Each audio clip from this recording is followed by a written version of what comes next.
Tic-tac. Tic-tac. The fight for Enzo's soul has begun. Malo Gusto, here we go. And Caicedo forcing the move. Let's go. Tic-tac.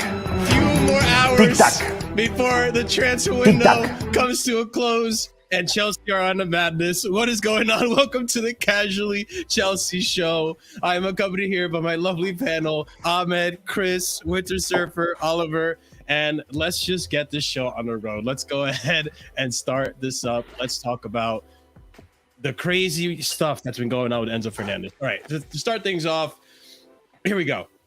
Hashtag free Enzo, okay?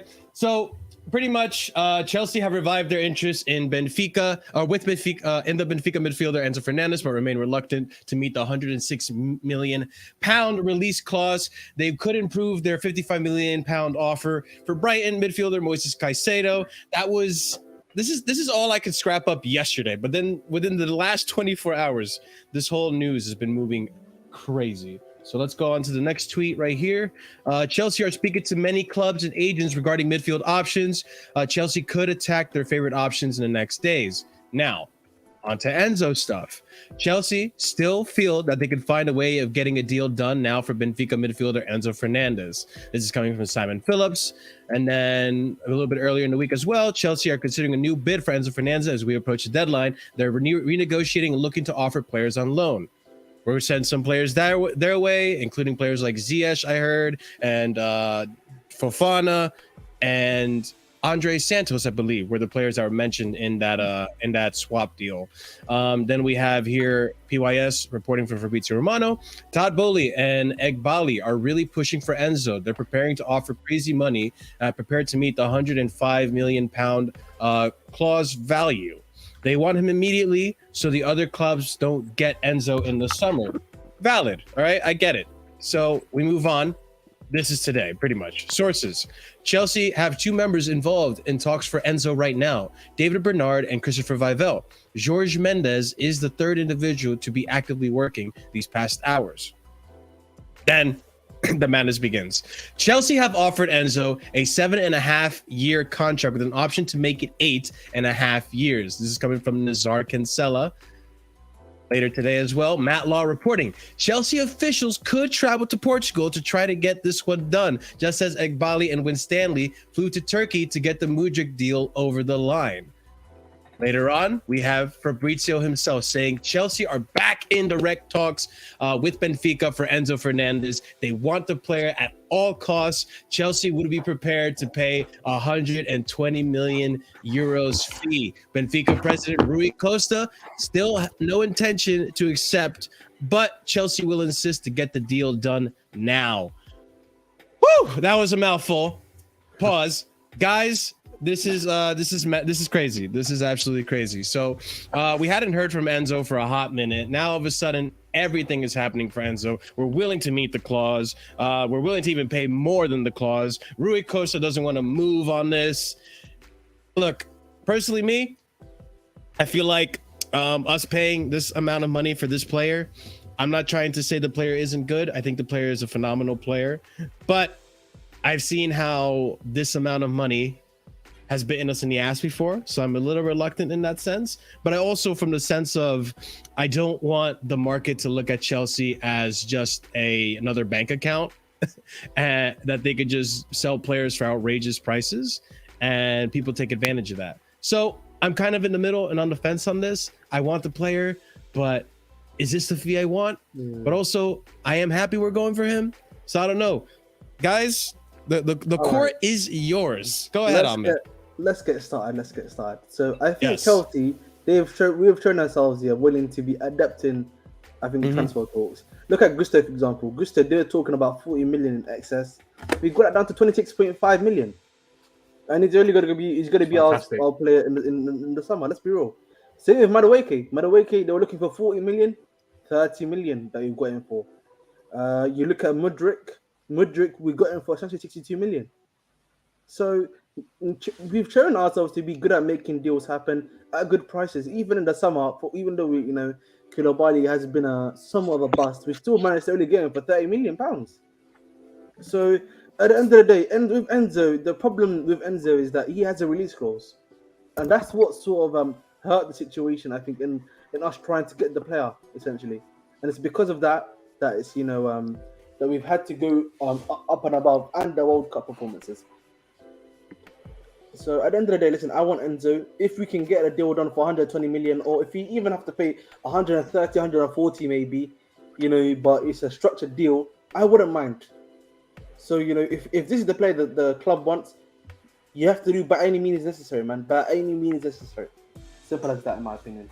The other thing, too, is that, like, if we do get this deal done, I don't want to hear any criticism from Boehly. I really don't. Like, not for this transfer window. Like, in the beginning, when we started this, people were crying, oh, he's going to bankrupt the club, this and that, oh, yada, yada, all this nonsense. And here we are now touting that if we get Enzo, this could potentially be the greatest Chelsea transfer window in the history of Chelsea, which, I mean, maybe, possibly, especially for a January window. Yeah, it's the best January window we've ever seen, absolutely. It's the biggest. I genuinely think this might be one of the best transfer windows you ever had. Like, we've literally, solved a lot of issues in our squad. We need a left winger, we got a left winger. We need a right winger, we got a right winger. We've got a backup right back now that is probably has the same sort of potential wise to Reece James, if we're being honest. Yeah. We've got we've got a new young striker, Diet Fafana. Hopefully he's able to perform. And then you've obviously got Badia Shaw, looking quality so far, looking like had a good start. We'll see where that continues on. And you've got Santos, like a young, really good looking young DM who's scoring in the under-20s World Cup. So, we cannot deny that that they've actually looked at where the issues are and now are attacking them. We've been praying for a long time to get this stuff sorted out. Have you not? True.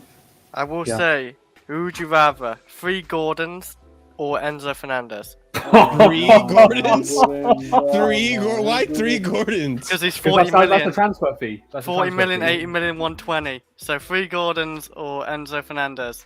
So you talk about like Chelsea getting ripped off, even Newcastle getting ripped off for Gordon. I think just the way the market is today, it's not just for Chelsea, like other clubs. You see even Man United buy Anthony Gordon for Anthony for 100 million. Yeah, for 100 million. Like, everybody is just skyrocketed. So I don't look at like how much we spend or like whoever spends, because everything's just ridiculous prices. It's just about getting the players and who we fill in. And just to add to Chris's point, yeah. Also, in the summer, we're gonna probably have like a crazy clear out. You're gonna have bums like Pulisic going. Hey, you watch what you're saying. I know where this is going, bro. Keep going. Ziyech is leaving. Hey, you know what? Let's go backstage. Hey, man, we're gonna have a firm talk, all right? I'm sorry, Marshall. Pulisic is probably leaving. There might be a possibility of Havertz now leaving for around about 50-60 million pounds. There's now, I can't believe I'm saying this, Lukaku might be sold because people are looking at Lukaku now. Yeah, 20 million. Listen, maybe 30 if you can be a bit cheeky there, and then you've also got Gallagher, and then you've also got Gallagher that could be possibly sold, and he could be bringing a good amount of money for us. Hudson-Odoi, another bum that maybe we can take him now to Hey, now we're spitting. There we go. Yeah.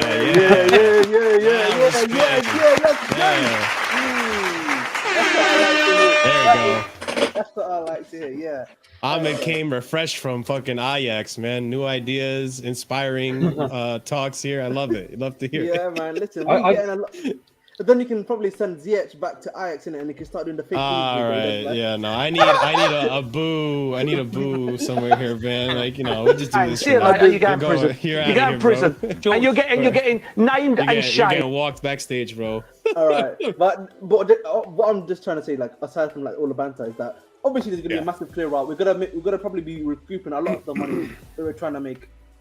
So at the end of the day, we should be understanding, like, in a nutshell, even though we're spending, we are gonna recoup our money as well in the summer. And then even if you look at the summer, for example, we won't even need to be bringing in that many pieces. Maybe another midfielder you could probably argue, and maybe trying to address the striker situation. Maybe another goalkeeper for sure. So really, you're looking at only 3 positions that you now need to fix up realistically. Realistically, yes, because we are pretty much gone and filled like every position, like right wingers to strikers to attacking midfielders to left wingers to right backs to. And if you're Chelsea, you're obviously going to be looking at trying to complete the Felix deal by the summer as well. Make sure you get that sorted out as well.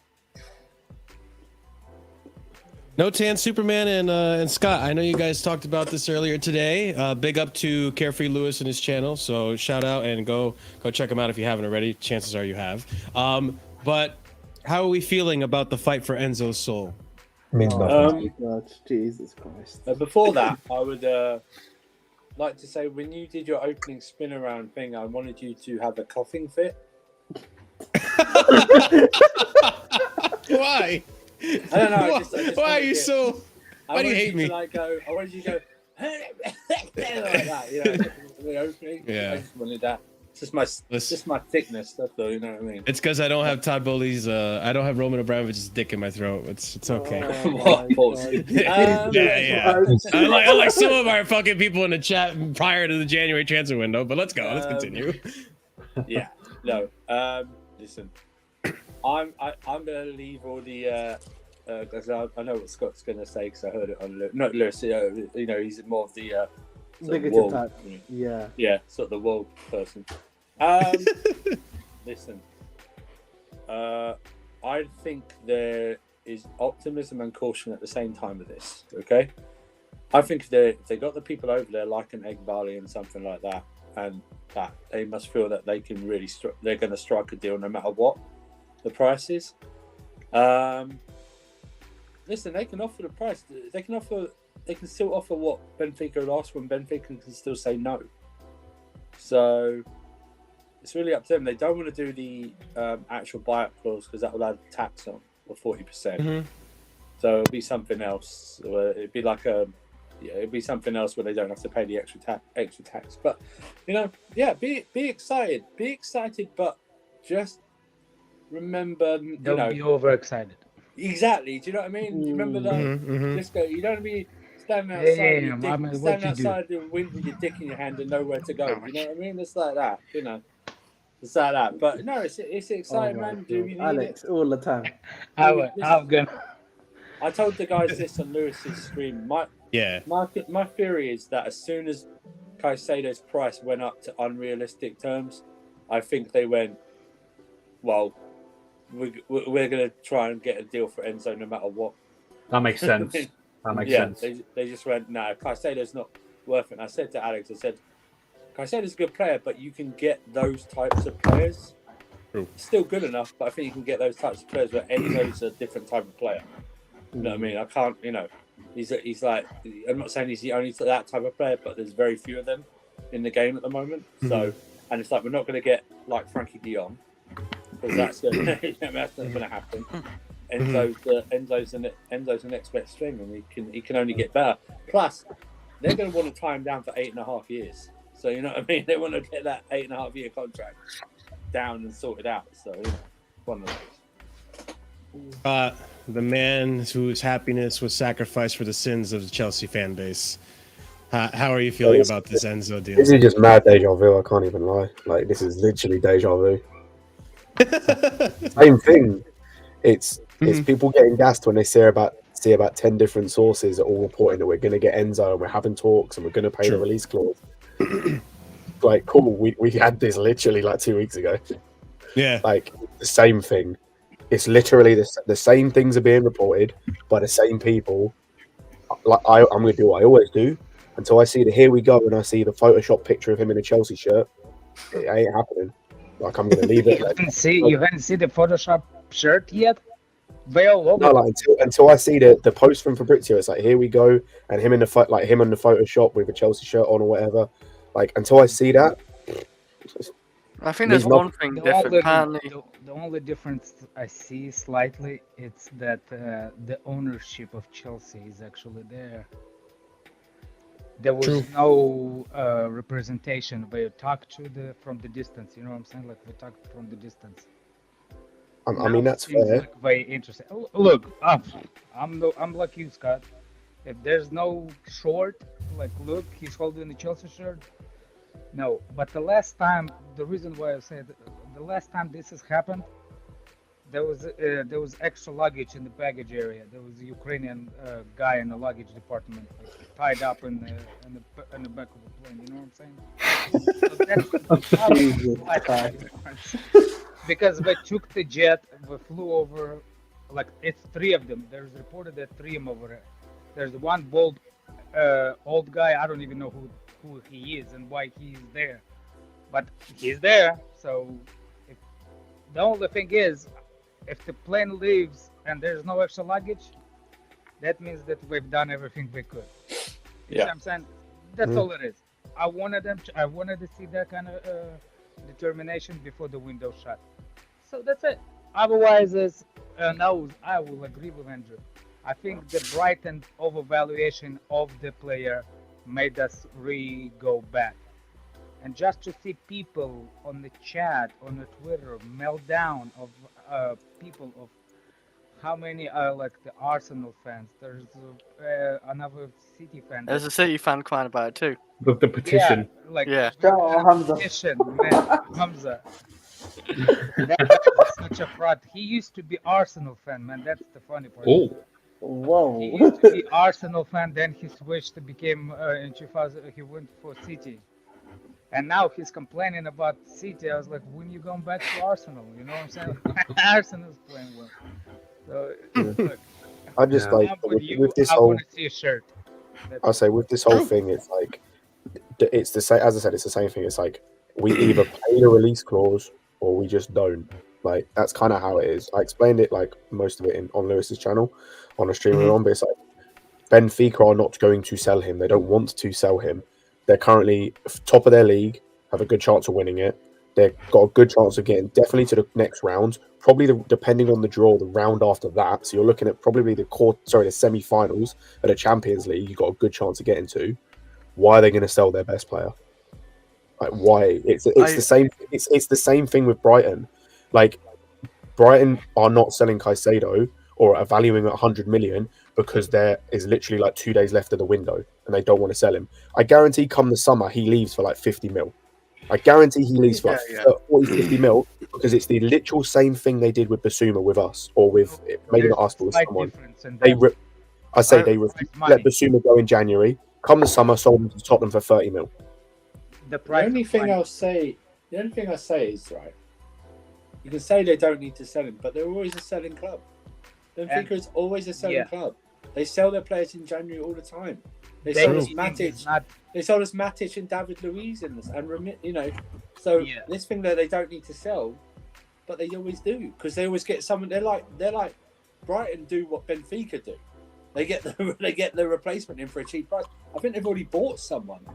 That's what I heard too. They've already bought So, the Swedish brother, from Sweden. It's funny that they keep saying that they don't need to sell anybody, but for some reason they always sell. Yeah, they always sell. It's like There's not a player that they did it, and the only reason they probably want to sell him in January because they cannot have those excuses that what you saying that's the reason why they don't want to sell him.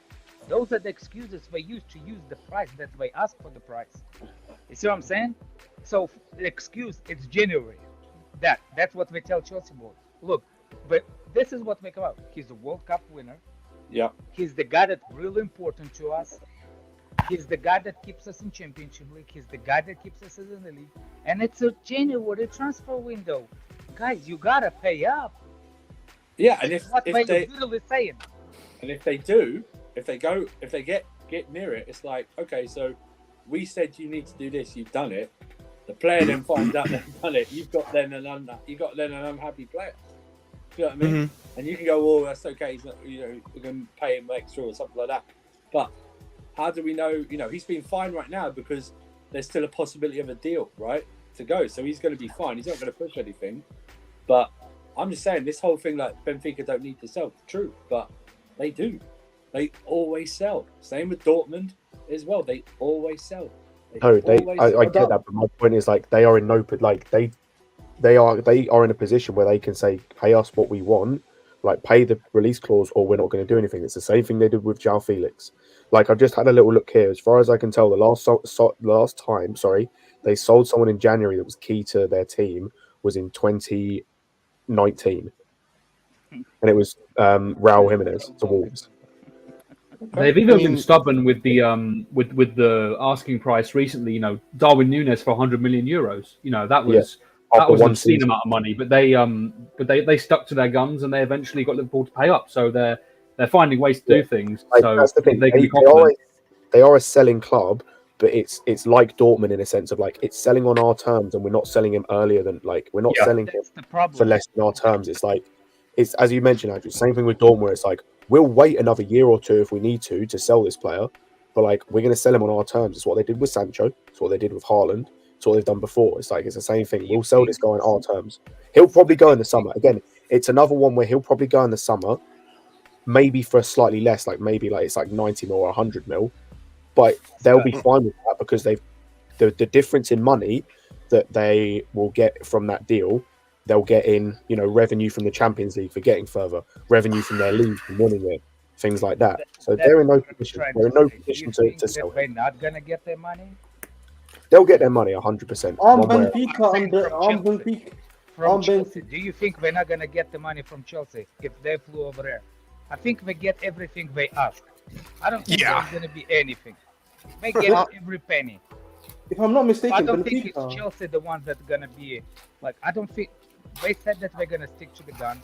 I think the only thing that what they want to do, it's probably we're not gonna ask all the 120 in one payment. That's not gonna happen. What I'm trying to say, I think the biggest problem is the first payment. That's the hold up. I think the first payment. That's it. I think. Don't you think we're going to offer a player as well, Pan? 80 mil. I don't think offering a player means nothing to them. I'll be completely honest with you. There is no. Come on, Chris. Do you really think they're going to want Ruben Loftus-Cheek? Come on, man. What's that kid that's from Brazil that plays well? Andre Santos. Yeah, since he doesn't have a work permit, they actually like it. That kid. What's not to like? I don't know. Maybe people have different preferences in their life. Some like one gender, some like another gender. I don't know. That's fair. But, hey, Marshall, I have a question for you, bud. It's good to hear your voice, buddy. Let's say he's not my type. Yeah, that's okay. Look, it's the Stephen A. Smith meme, right? Where everybody that's not a fan of Chelsea is saying that Chelsea's going to get in trouble for this, right? The word and the Stephen A. Smith meme is, well, let me tell you something. We don't care. We don't care. And I really think that we might get a transfer ban, and I do not think that Chelsea cares. Because if we buy all the players we want, who cares if we have to sit out a window? And I do think we're going to get in trouble for this, but I don't think we're not breaking any regulations, though. I was going to say also we might though. We might with this one with Enzo. It's a lot of money. No. That's also a silly way to go about it. You don't want to get a ban in case you need to change things or. I'm just asking the question, Scott. No. It's a valid question. The problem is you don't know when the ban is. Yeah. We could be on the high and they're gonna ban us, or we could be. It depends what kind of ban. Also, it could be a transfer ban. It could be missing Championship League spot ban. You see what I'm saying? It also depends on the length. It also depends on the length of the ban because we've already had one ban already. I know it was thanks to something different. They may just decide to ban us for longer. Like they may decide to go 2 seasons instead of 1, and then you're like, well, you can't really afford to miss 4 windows. Yeah, like 4 transfer windows.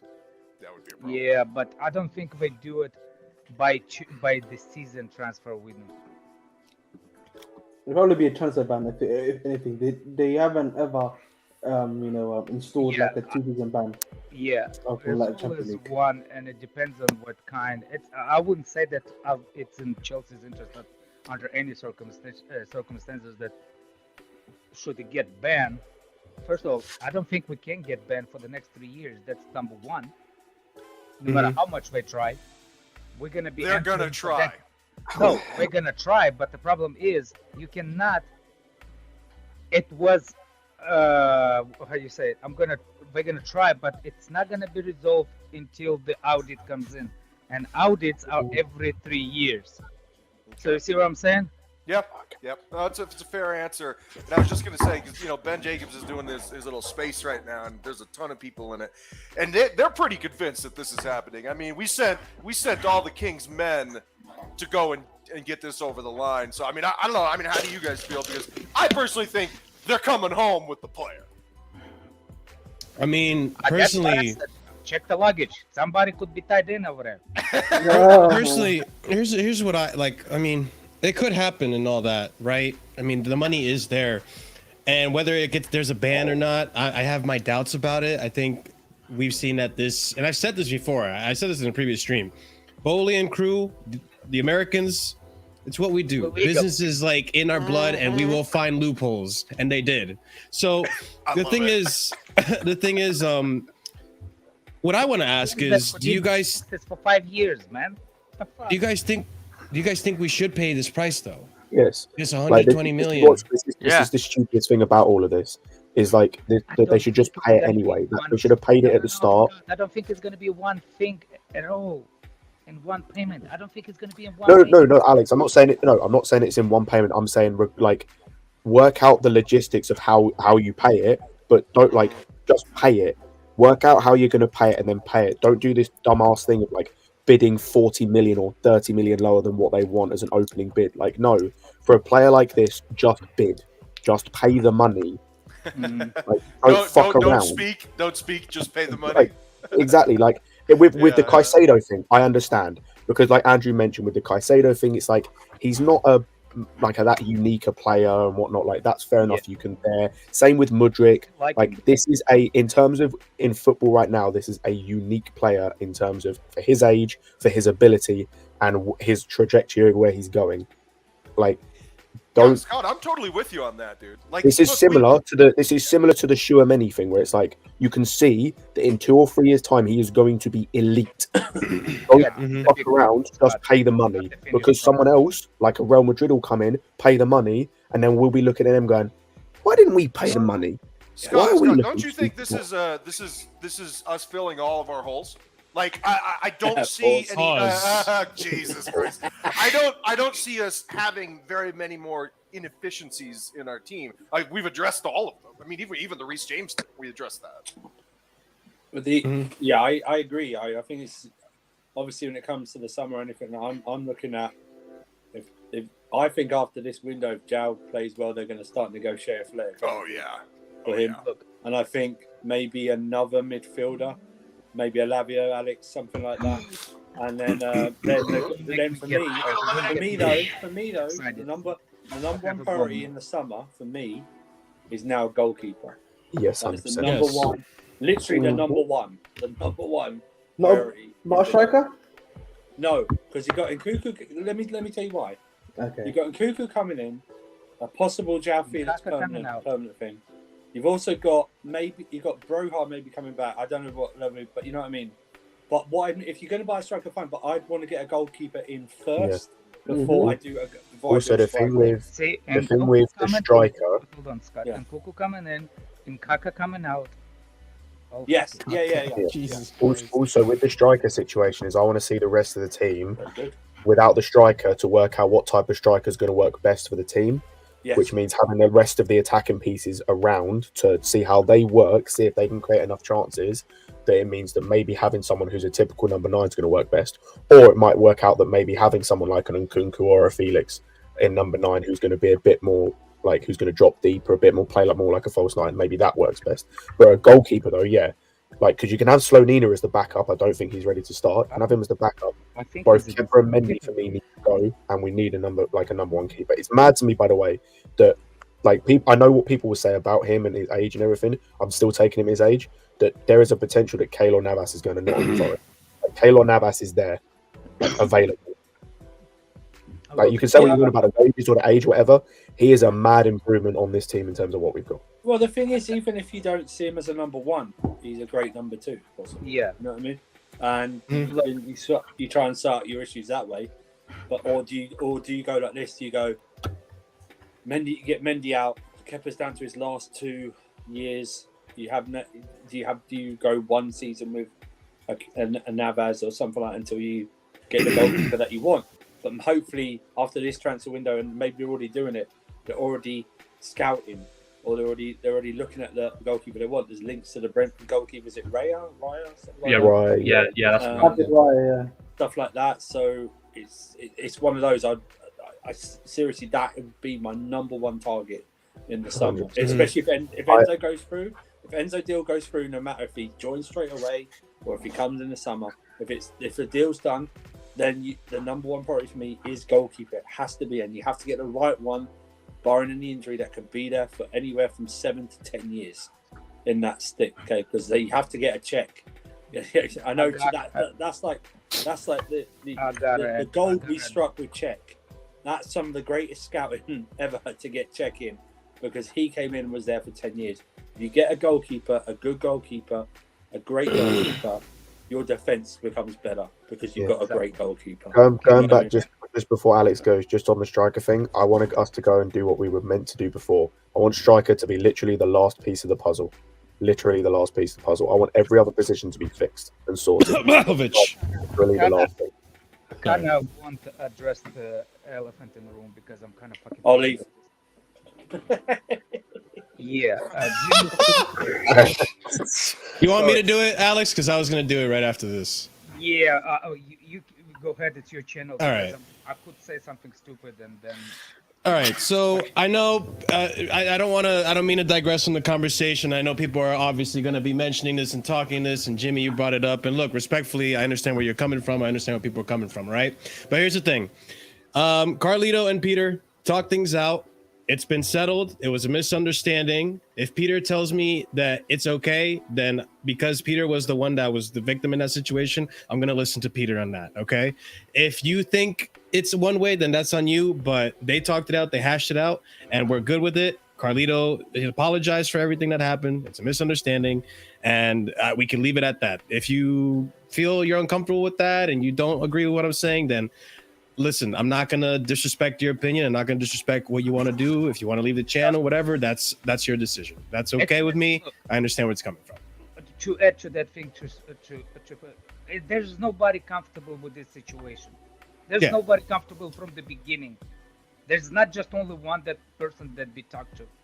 So one thing I do have a problem with, if the people that get more offended, the ones that actually not been in that, if you are more offended and you are not the ones that been offended in the first place, it's on you. My problem is stop. It's not. Look, it's the part of the world when we start to think that it's one mistakes and you're not allowed to do it. It's no second chances. If you're gonna live your life based on that, and you believe in any kind of God or second chances, for fuck's sake, man, you know, wrong, man. I'm not going to discuss what happened. If you don't know what happened, that's up to you to figure out in your own time. Yeah, look, so. Listen, I'll just say this, right? It's not. And I just want to say this, right? Because I sort of was in the middle of this all of yesterday, trying to arrange these two to talk to each other, okay? My first priority, as everyone knows, is Peter. I've been it's whatever Peter wants to do. 2 years. He's my first priority, and I went by what he wanted to do and everything like that. I didn't pressure him or anything like that. Okay, and Carlito knows this. All right, they spoke about it. They hashed things out. Okay, everyone. So I would leave it like that. If someone comes, if you're unhappy with that, I understand that. If you're unhappy with that, okay, but it's sorted out. They've also spoken with Lewis, sorted out there as well. Okay, so it's all sorted. If you're unhappy with that, we understand that, and I'm sorry about that. But the main two parties in this have sorted it out. They've spoken to each other like men, like gentlemen. They have not gone in a slangy match. They've heard everything. Carlito understands. He's apologized. Okay, he understands. He's held his hand up and he understands. Okay, it was a misunderstanding, as it was explained. They've explained to each other. That's all it is. Okay. So, and like primarily, Peter had an issue with it. Exactly. Our first priority is Peter, and everyone knows that. Spliff, nobody's disrespect to your opinion. It's your opinion. Yeah, it's your opinion. Jimmy, I'm gonna stop. If you want to leave the channel, I ain't stopping you, man. Like, I get where you're coming from, and I totally respect where you're coming from. So it's like, it is what it is. So basically, it's not. It's so. We're not trying to defend him. It's not. It's just exactly. At the end of the day, what Alex said, it was a mistake. It happens. We're not here to be like the arbiters of like what's right and wrong. Like that's not what my channel's about. Exactly. If he apologized, understand what he did wrong, Peter's okay with it, then it's okay. Like again, you guys have your opinions on it. That's fine. I'm not gonna try to convince you differently, but don't be surprised if you start seeing him back on Carefree Lewis and all the other streams because things have been settled. It did happen. It's unfortunate it had happened that way. It was a mistake. It doesn't mean that they can't change and things can't be fixed from that situation. But I want to leave it at that. We can move on. I do want to talk to you guys about Moises. No, not Moises Caicedo. We're going to talk about actually, no, let's talk about Moises Caicedo. Why not? Let's bring him up right here. God damn it. Okay, wait. Let me do my tweets first. Yo, this window's been moving. It's not about Chelsea. It's not to do with Chelsea. It's to do with Arsenal. But I'll let you finish. Okay. All right. So let's read up on the Caicedo stuff and then let me know that update. So to start things off with Caicedo, Arsenal has submitted a £60 million bid for Moises Caicedo as new midfielder. Chelsea had a $55 million verbal proposal rejected this January as Brighton hoped to keep the player, but Arsenal are now pushing. Negotiations enter into key stages for Caicedo's future. Soul. Anyways, Fabrizio Romano reporting right there. Oh shit, hold up. X, come on. He's struggling here. There we go. Got it. Sorry. Technical difficulty. Always technical difficulties with me, man. Brighton Hove have rejected a bid for £60 million fix from Arsenal for Moises Caicedo. AFC targeting Ecuador international strength in the midfield, and interest remains despite Brighton Hove Albion's insistence on 21-year-old that is not for sale. This is coming from Fabrizio, The Athletic, the Gunner blog. Then next tweet. This is the bombshell that dropped. Let me read this because I actually have a chance to read this. This is from Moises Caicedo himself. I am grateful to Mr. Bloom and Brighton for giving me the chance to come to the Premier League, and I feel I have always done my best for the team. I always play football with a smile and with heart. I am the youngest of 10 siblings from a poor upbringing in Santo Domingo in Ecuador. My dream always to be the most decorated player in the history of Ecuador. I am proud to be able to bring in a record transfer fee for Brighton, which would allow them to reinvest it and help the club continue to be successful. The fans have taken me into their hearts and they will always be in my heart. So I hope they can understand why I want to take up this magnificent opportunity. Basically telling the club, I want to leave. Please sell me. He's already confirming the record transfer fee and everything. This is wild. All right, we continue with Ben Jacobs right here. Moises Caicedo, new agents, still active and doing everything in their power to get a January move, but their frustration because Brighton are not engaging or providing them or suitors with a specific number. Brighton have also told AFC directly that the player isn't for sale. Ben Jacobs here with more tweets. This remains a transfer saga that could run until the final hours of the window. Caicedo's valuation as of now by both Arsenal and Chelsea will drop come summer. £75 million plus add-ons, I guess, may yet force meaningful engagement. Previous rejections to AFC have been dismissed and all that. It's clear Brighton don't want to sell the player. The position is consistent and bullish, but an astronomical offer could yet be tabled by Arsenal or Chelsea. It won't be by Arsenal. There is a lot of tension. Brighton are sticking to their stance, but Caicedo's new agents are not done trying yet. And then Fabrizio Romano with the latest that I got from him. Understand Moises Caicedo could not train with the squad on Saturday after his decision to go public and ask the club to leave. Caicedo will now decide tomorrow, but he's been clear with Brighton. He wants to get the opportunity. Brighton will want to keep Moises Caicedo. Oh, one more tweet here as well. Arsenal have not submitted a new bid on Saturday for Moises Caicedo, but I understand the club is discussing internally about a new proposal for £70 million package with add-ons included. Brighton insists on no intention to sell Moises Caicedo January, not for the money. Ahmed, you had an update? Exclusive from Fabrizio Romano. Arsenal submitted a new bid for Moises Caicedo. Understand it's worth 70 million package, add-ons included. Brighton do want to sell the player. Stance very clear after 60 million opening bid rejected. But Arsenal try again as Caicedo wants to move. Ooh, golly, this is moving quick. Okay, well, yeah, I mean, we were talking about this earlier with the Enzo topic. That is the price really? I mean, I know I do think Caicedo's great, but yeah, but basically it's 65 million plus 5 million add-ons. That's yeah. But you also need it's still below their valuation, and they're not going to sell. Yeah, and then the other thing, he's not leaving. Yeah, and I think the other thing you need to realize, guys, is that obviously number 5, he's got like something pending in it. So I don't know if Arsenal knows something's happening there, that might be happening soon, and that's why they might be trying to splash some cash right now on Caicedo. That's a thought that comes to mind. That's the only thing that can maybe justify why they're going so hard in for Caicedo right now. Caicedo, what happened to like 80 to 100 million though? Why is it like 70 million bid? This is just a bid they put in. Yeah, because they don't want to lose him this window. Well, surely they won't accept it then, right? No, he's not leaving this window. Yeah, Brighton are clear on their stance. They want to keep him. I was going to say, and they've shown as well in the past that if the situation is right, they are more than happy to let key players go. They did it with Morpie, Trossard, they did it with Basuma, they did it with Dan Burn, they've done it with a bunch of players. He'll probably leave in the summer, as I said. He's not leaving this window. Yeah. I mean, for the right bid, though, I'm sure Brighton are gonna.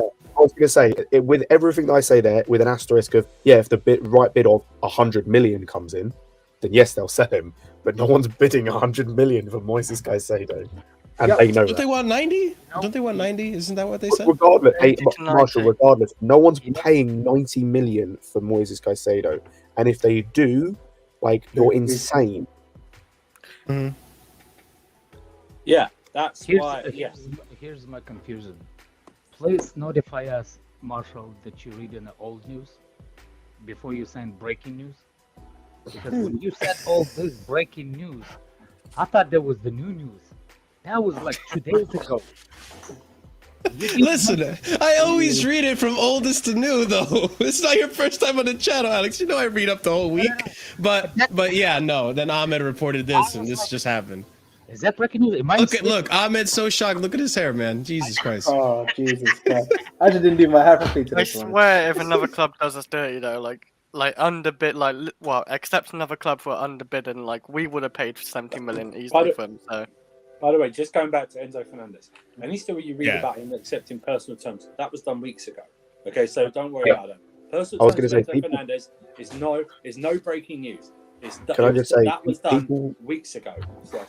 People realise when it comes to transfers, personal terms is the easy bit. Yeah, that's the easy bit. That's the bit that gets done straight away most of the time. It's the personal terms. Caicedo's already agreed personal terms with Arsenal. He's agreed personal terms with Arsenal. He's probably getting more than enough money to help out his other 9 siblings. Yeah. So,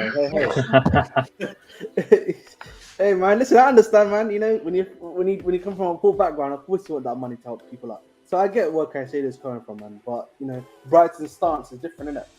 And also, isn't Caicedo really on 5k a week, bro? 9k, I think, or 3? Is it 3? 3 or 9? 3. So it's even 3k a week. And what I will say from this, I want us to find our own Caicedo, our own Matoma. I was going to say, we're just all blonde. I was going to say I saw people tweet about this, and I completely agree. Where it's these players, all this whole Caicedo thing has shown is that the bigger clubs need to be a lot smarter with their scouting. Because how is it the fact Brighton can consistently do this? Sell Basuma for 25 million because you've got this guy as your backup. Sell Cucurella for 56 million because you can go and get a guy from Villarreal, some Ecuadorian from Villarreal, who's going to come in and might not be initially as good, but is not going to the level hasn't dropped with Estupiñán compared to Cucurella. You've then got you can let your top scorer go actually forget that. You can let both your initial top scorer and then your second top goal scorer leave in the same season because they're backups. Well, Gundav hasn't hit the ground running, but Mitoma's now performing better than Trossard was, or as he's good as unbelievable. Trossard. Like, but that's the thing. And Mitoma, like last season, for example, he was playing for the same team in Belgium that the Brighton owner owns. He played 11 games in the Belgian league last season. It's like, but they consistently do this. Like Trossard came from the Belgian league.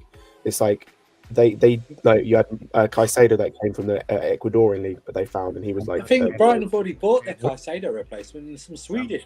Yeah, that Swedish dude. Right now, 15 million. But this is the thing they consistently do, and this is what I say is like, and a lot of people tweet this, is the big clubs. The reason that this sort of stuff happens is because agents are able to take advantage of players like this that come from poor backgrounds, from like these certain countries. Where it's like, as he said, he's got 9 or 10 siblings or something or other, like, and he's earning 3K a week, and it's like he could earn literally like 30 times that or something at Arsenal, and it's like that's wild for a guy coming from Ecuador, like, with 9 siblings. And it's also is this happens because the big clubs don't do good enough scouting that they have to buy these players, or they have to get these players for 100 mil, because instead of finding them when they're at Independiente Valle, where he came from, they buy him from Brighton after Brighton bought him for like 2 mil or whatever it was. Enzo Fernandez was 13 million. Maybe Chelsea should sign that scouting team. Yes. Too. Yeah. Well, I think Well, we did, didn't we? We brought him in with Potter. We signed a couple of them. I'm talking about. I remember I saw a tweet. There was some old news. This is on the same theme. Mudryk, he was linked to Everton in the summer for 30 million euros, and now he's gone for. Look how much he went for us. So yeah, it's about cutting out themselves for that. It's about cutting out the middleman, really. Exactly. It's just being smarter about it. Like, it's like you said with the Enzo Fernandez thing. If everything, like, if he hits every metric in terms of the deal from River Plate to Benfica, it will have still only have cost them about 18 million, and they're going to make nearly 10 times that from him. And it's like, if you just are smarter with it, like, you'll save so much money. You'll A, save so much money, or B, if they don't quite work out to the level that you want them to be, you'll make so much money because you'll make a profit on them. Like, if you go and buy a Caicedo for 2 mil from an Independiente Valle and he doesn't work out, you can sell him for 20 mil and you've still made 10 times your money. Like, yeah. I feel like we have been actually scouting though this season though, because we bought Santos, we bought Paddy Shield, and that right back I never heard of. Like, we are behind some players whenever. I'm loving what they're doing in terms of with like the Santos. With that other guy, the 15 or 16-year-old apparently from Brazil we're looking at. I can't remember his name, but like, that's what I like. I want us to do that more. I want us to do that more. Exactly. The point is even like Paddy Shield, still 35 million euros. Yeah. You want to get Paddy Shield like at 6 million euros or something like that. That's the whole point of it. Is that we went to the NFL? Yes. Do you think, Andrew, though... Oh, that's on right now? I didn't even realize. But Andrew, do you think realistically for a big club, when you see, like, say, for example, Chelsea, like, knocking a door, even for an unknown player, do you reckon that anyone's going to accept 6 million from Chelsea when they know they have a lot of money? Well, I don't know why not. I mean, if no one else is going to come in, then... I know if no one comes in, but they think they probably can get like 15 million at least, or 20. Chris, the context is going to have to change in the summer because, you know, UEFA are going to implement their new FFP rules, and we can only get away with spending this much money because of these rules that we can amortize over an 8-year period. Now that we can do it over a 5-year period instead, that's the maximum cap. We won't be able to spend that much money, and in turn, the selling clubs will have to take that into account when they negotiate. We will. Yeah. The only problem is we need the sell. The only way you counterpart that is sell. So the people saying that we're gonna get banned, it's kind of false narratives because you have 3 years to actually sell players, and if you do sell players, that's another thing that it's actually, you know how we spent 300 mil in the summertime? It's that equivalent to 70 a year. If we would have sold one, you see, if you just sell one for profit, that 70 even go lower than what you buy. They allow you to maneuver when you buy in players with the money. They allow you that.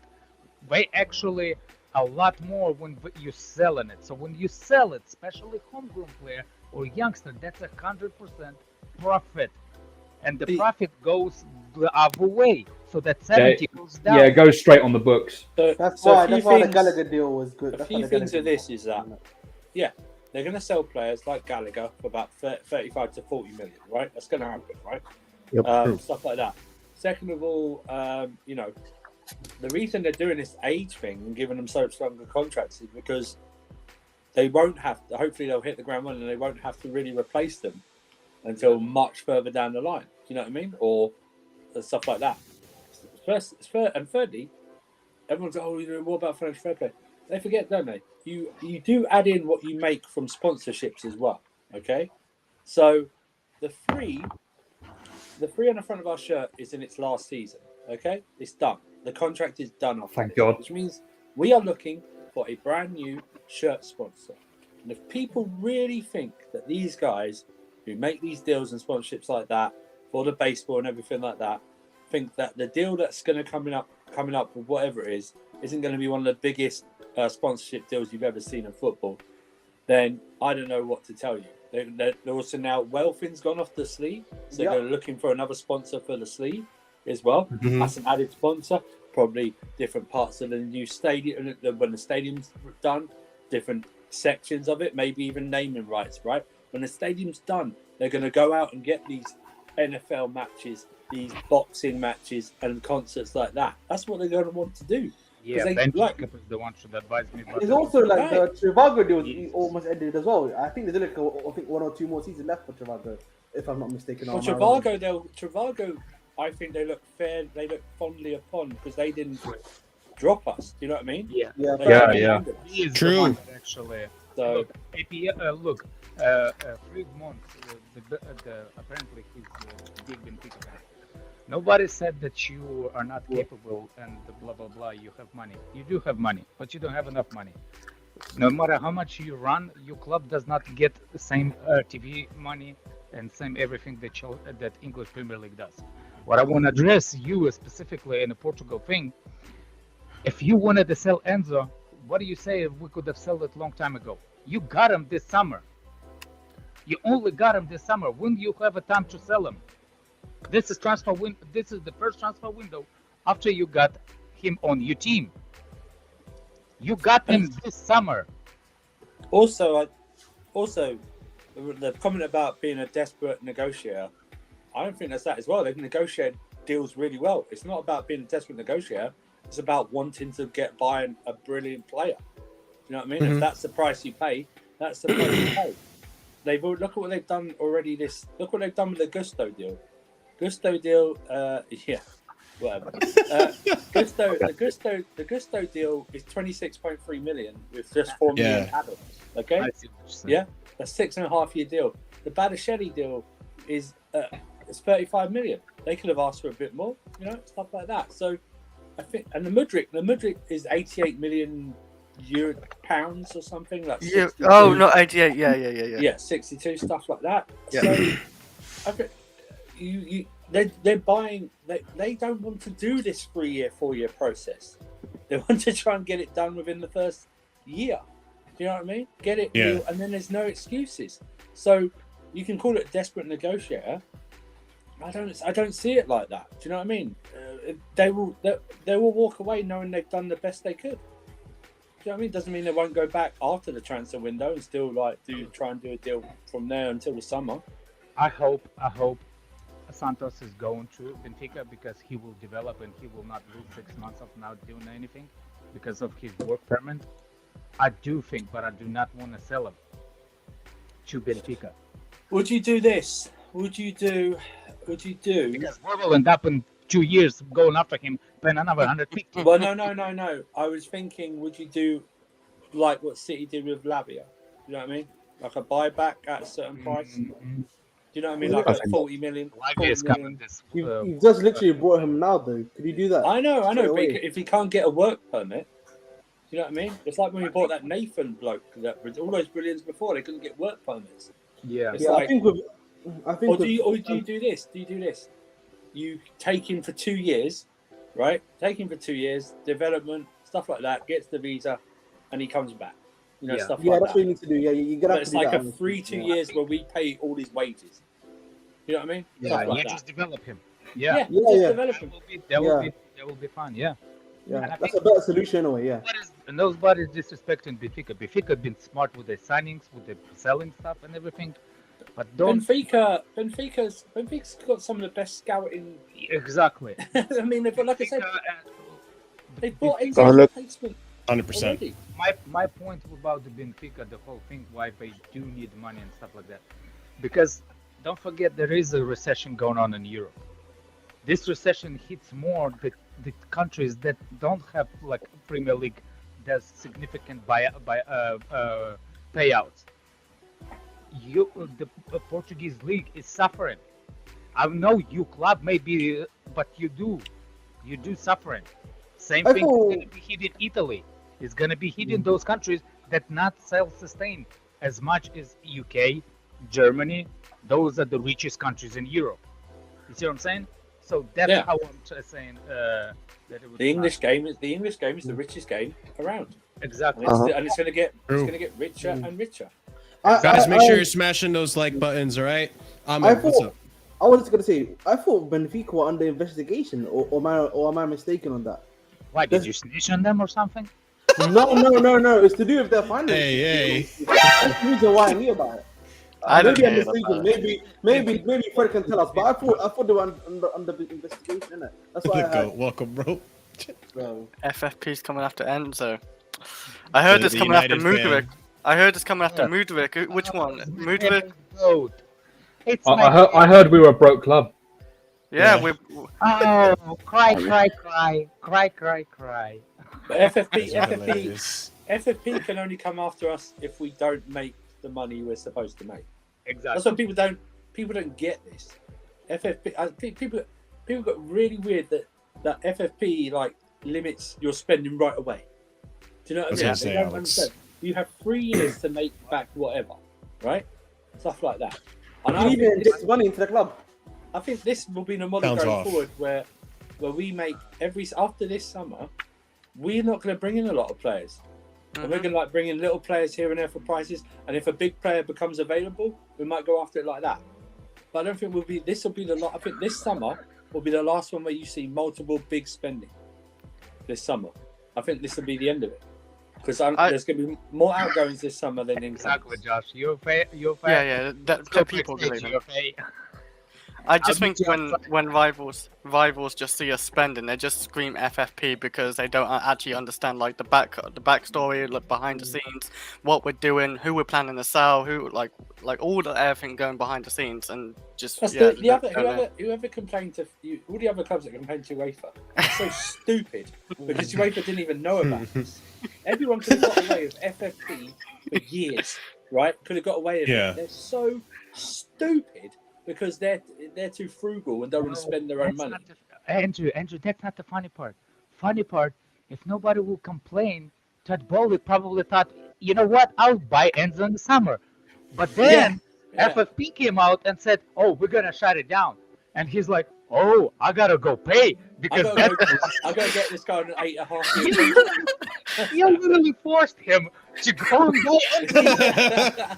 Yeah, now you think about it. I thought, you know what, I'll come back in the summer and we'll talk. But no, because you snitching, it actually forced us to pay the whole money. Also, everyone's going like 600, like the goats put 600 million for 10th, right? Yeah, that's fine. But we're building our squad ready, getting ready for next season. You know what they say, man? Slow and steady wins. And who says this season's over as well, man? Slow and steady wins. It is. Save it for Wednesday, Chris. Save it for Wednesday. Oh my days! I mean, you give Marshall these sports. You know, he's the same guy that said we could get fourth now. Relax. Hey! Don't leak my Wednesday content, please. All right. But honestly, on the topic of I mean, not on the topic, but someone brought up Malo Gusto earlier. Let's talk about Malo Gusto. This was supposed to be the biggest news of this week, and then all this shit happened. So let's talk about Malo Gusto. Why not? So Malo Gusto is officially a here we go. Let's break it down, Alex. Just so you know, this was earlier in the week. We're gonna work our way to recent news. Okay. Breaking: Chelsea is submitting an opening bid for Leon fullback Malo Gusto. Is that 19? 19? Is he 19 years old? 19 years old. Wow. Okay. I know he looks a lot. I know he looks a lot older in the pictures, but he does. He does. According to Seb Nanda, more news to follow. Malo Gusto has full agreement on personal terms with Chelsea, and it's a long-term contract. He wants Chelsea. Important days and hours ahead of negotiations still ongoing, but Leon holds some hope of keeping him until the season ends. And we have another. Sorry, hang on. Yes. Why are you doing the build-up? We know he's signed. Cause, hey man, listen, it's all about the build-up. It's all about just the anticipation. We don't need. Aren't you salivating to know what's gonna happen? We don't need this much foreplay, man. You know what I mean? Hey, listen, casually Chelsea, we don't move casually in the sheets. Anyways, Chelsea are preparing new proposal for Malo Gusto after verbal opening bid turned down by Olympique Lyon. Personal terms have agreed, player pushing for the move. Chelsea would try again as they're in direct connections with Lyon. And then I wonder if he'll sign. Full agreement between Chelsea and Lyon. Transfer of Malo Gusto. This is Julian Lorenz reporting it. The right back will finish the season on loan with France. The Leon wanted personal terms agreed a long time ago. And then you have here David Ornstein, basically confirming we're getting close. That 30 million euros plus add-ons, and he will be loaned back to Leon for the rest of the season. I'm not going to believe it until I see him in the Chelsea shirt. Yeah, man. I'm not getting him in the shirt. I'm not getting the Photoshop. I've got to see the photo. All right. I don't even know if I have it, to be honest with you. But yeah, fuck you guys, all right? Where's the build-up to that? Hang on. You guys. The build-up was for that. Wait. All this build-up, and you don't even have to Here We Go tweet. What do you mean? Hey, I'll be back. I'll be back with that. Okay, I'll be back with that too.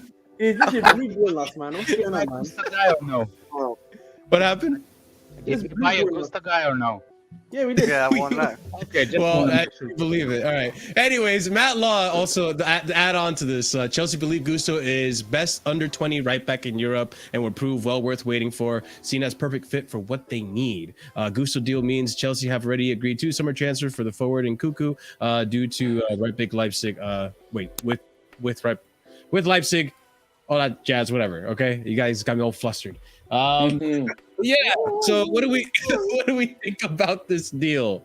What do we think about the here we go? I'll get the here we go for this. Did you get the Chelsea tweet instead though? At least you don't even need here we go. Chelsea announced it like 14 hours ago. I'm pretty sure. Yeah, they did. Yeah. Right, in the morning, mate. Fresh in the morning. So man. Chelsea's newest or Malo Gusto? Man said Chelsea transfer was looking good. Come on, man. It's not coming up, man. You can't even get the page out, man. Listen. We'll talk about this guy too in a minute, all right? You type in Chelsea transfer, it's gonna be all about Enzo Marshall. All right. Anyways, what do we think about Malo Gusto? Are we happy we got a right back or what? Yes. Oh yeah. Over at Dumfries, happy. Gosh, you guys a lot of animosity towards Dumfries. Yeah, man. This generally might be the best signing we made all window. The right back, Malo Gusto? Yeah, that might be the best signing we made all window. To be fair, also Gusto isn't here to take James's. Honestly, that's a hard thing to find. A right back that'll take James's place. But he will compete. That's a challenge. No. But the thing is he could. Like, there's a genuine chance. Like from if from what I've heard from people to watch him, there's a genuine chance he could, and that's not a bad thing. And that's the thing. And what it means is it means that Reece James can play less, which is good for his health. It means that we are less reliant on him, which is good for us as a team. But it also means that, like, depending on certain things, how they go, right? Depending on Gusto's development, depending on what happens with James going forward. What it means is that I'm not saying I want this to happen, I'm not saying it should. But it means that depending on how he develops going forward and what happens, there is a potential that you can look, if Reece James's injuries don't get better and they get worse, there's a potential you can look at getting rid of James, getting good amount of money, and having no problem because he's, like, Malo Gusto is as good as James is. Like, there's a potential of that, and that's what's great about this, is it gives you so many options going forward as a club. It's not like we've got someone like a Dumfries, and it's like, yeah, he's the backup option. You know, he's the backup option. It's like we can't really do much. Nah, that's an L. It's like you can't really do much more forward. It's like you're still relying on James, really. Where it's like with this, you're not reliant on James. It's like they can both battle and see who becomes the best. And it's like if Gusto becomes the best, and that's cool. It means that like there's options with James, or if James becomes better, it just means it's just positives all around. And it means we have an actual backup right back, for Christ's sake. You know, Gusto though, like attacking wise, I haven't seen or hear too much like he's done. Like I don't think he really scores or assists too many either. So I think definitely Reece James' attacking ability will probably be always clear, but defensively I don't know. Like you never know. Like this guy could be like a monster and right back, like defensively wise. His underlying numbers, like maybe not. I haven't checked his goals or assists or whatever. But his underlying numbers, like his creation numbers, his dribbling. You know, they're all very, very good. And from the people that I've heard that watch him, you know, it's at a point where they're not talking about him as a prospect anymore. No, right now he is simply a very, very good right back that happens to be 19 years old. And the fact that we got him for 26 million, that's fantastic business. Oh yeah, I couldn't agree. Yeah, we got him at a bargain. And look, like we'd said, I think actually I don't know if anyone said this, but I wasn't kind of paying attention. But the thing with Malo Gusto is that there's still, like, Chris, you kind of mentioned it, there's still some aspects of his game that need to be refined. But for 19, from what I've seen, it looks pretty good. And in the future, like Scott said, this could be someone who actually challenges for Reece James' position. I am happy with this signing. We finally have a backup right back. It's ideally not for this season, which is unfortunate, but at the end of the day, that's something that we have situated now that we don't have to worry about in the future for a bit, unless he doesn't perform or he's not up to snuff, which we'll see come next season. But it's taken care of. People wanted a right back. Now the only thing we need to make this window perfect is what we're just talking about for the past hour, which is a midfield. Either be Caicedo or Enzo, or maybe Latvia or Kone or any of these other people that have been brought up earlier in this transfer window. So look, I'm happy with it. But Josh, I said in goals and everything because I'm pretty sure he doesn't really score. He may like create chances and everything. I see Mason Mount create a lot of chances because Johnny posted it on the timeline. But because Johnny posted it, hey, yeah, hey, fucking minerals, bruv. Anyways, yeah. So I don't know. I have to see him like attacking wise, but like. I mean, Chris, I think the idea is that we want. I think the idea is that we want our new shiny attackers to be scoring the goals instead of our defenders. Oh no, yeah, it's not on our defenders to score goals. Yeah, can we now? Let me just ask Chelsea fans to do this, okay? I know we've had to rely on defenders scoring the past few seasons, but we're actually getting attackers now and probably a better midfield. Can we now not have to think of relying on defenders scoring for us? Yeah. Yes, please. Now? We should be relying on midfielders. That should be an added bonus. Yeah, going forward. I don't care what their goal scoring rate is. I really don't care. I'm not looking for them to score goals. Assists, crosses, fine, no problem. But let's get out of the mindset of having to have Reece James, Chilwell become big up Lewis, become like being one of our major goal contributions in terms of scoring. I want to get out of that. I want to talk about Nkunku. I want to talk about Mudryk. Talk about João Felix. I want to talk about Enzo if Enzo comes. Talk about Enzo Fernandez laying on the balls for these guys. You know what I mean? Stuff like that. I want to get out of this. Oh, Reece James, man, we're really missing because he's really good in attack. No. I want to get out of this having to rely on our right back as a best player at Chelsea is embarrassing. Do you know what I mean? I don't want this anymore. I really don't. I don't want this. Let's get into a positive mindset, man, of going, Reece James picked up a knock. Oh, that's fine. Gusto's there. That's fine. Yeah. That's what I'm going to do. And not rely on Agent Aspie, who it's not fair on either. Like he can't like last 90 minutes in the game. How do I screenshot it? Give me a second. Yo, did you see that? Yeah. I saw the tweet you talking about. Yeah. Brown envelopes in it. No. That's not what I'm on about. Hang on, let me see if I can screenshot this. I can send it to Marshall. I'm looking at his stats, his creative stats. It's green across the board. Yeah, that's what I was saying. It's the FB ref underlying numbers. Actually, Marshall, you did it.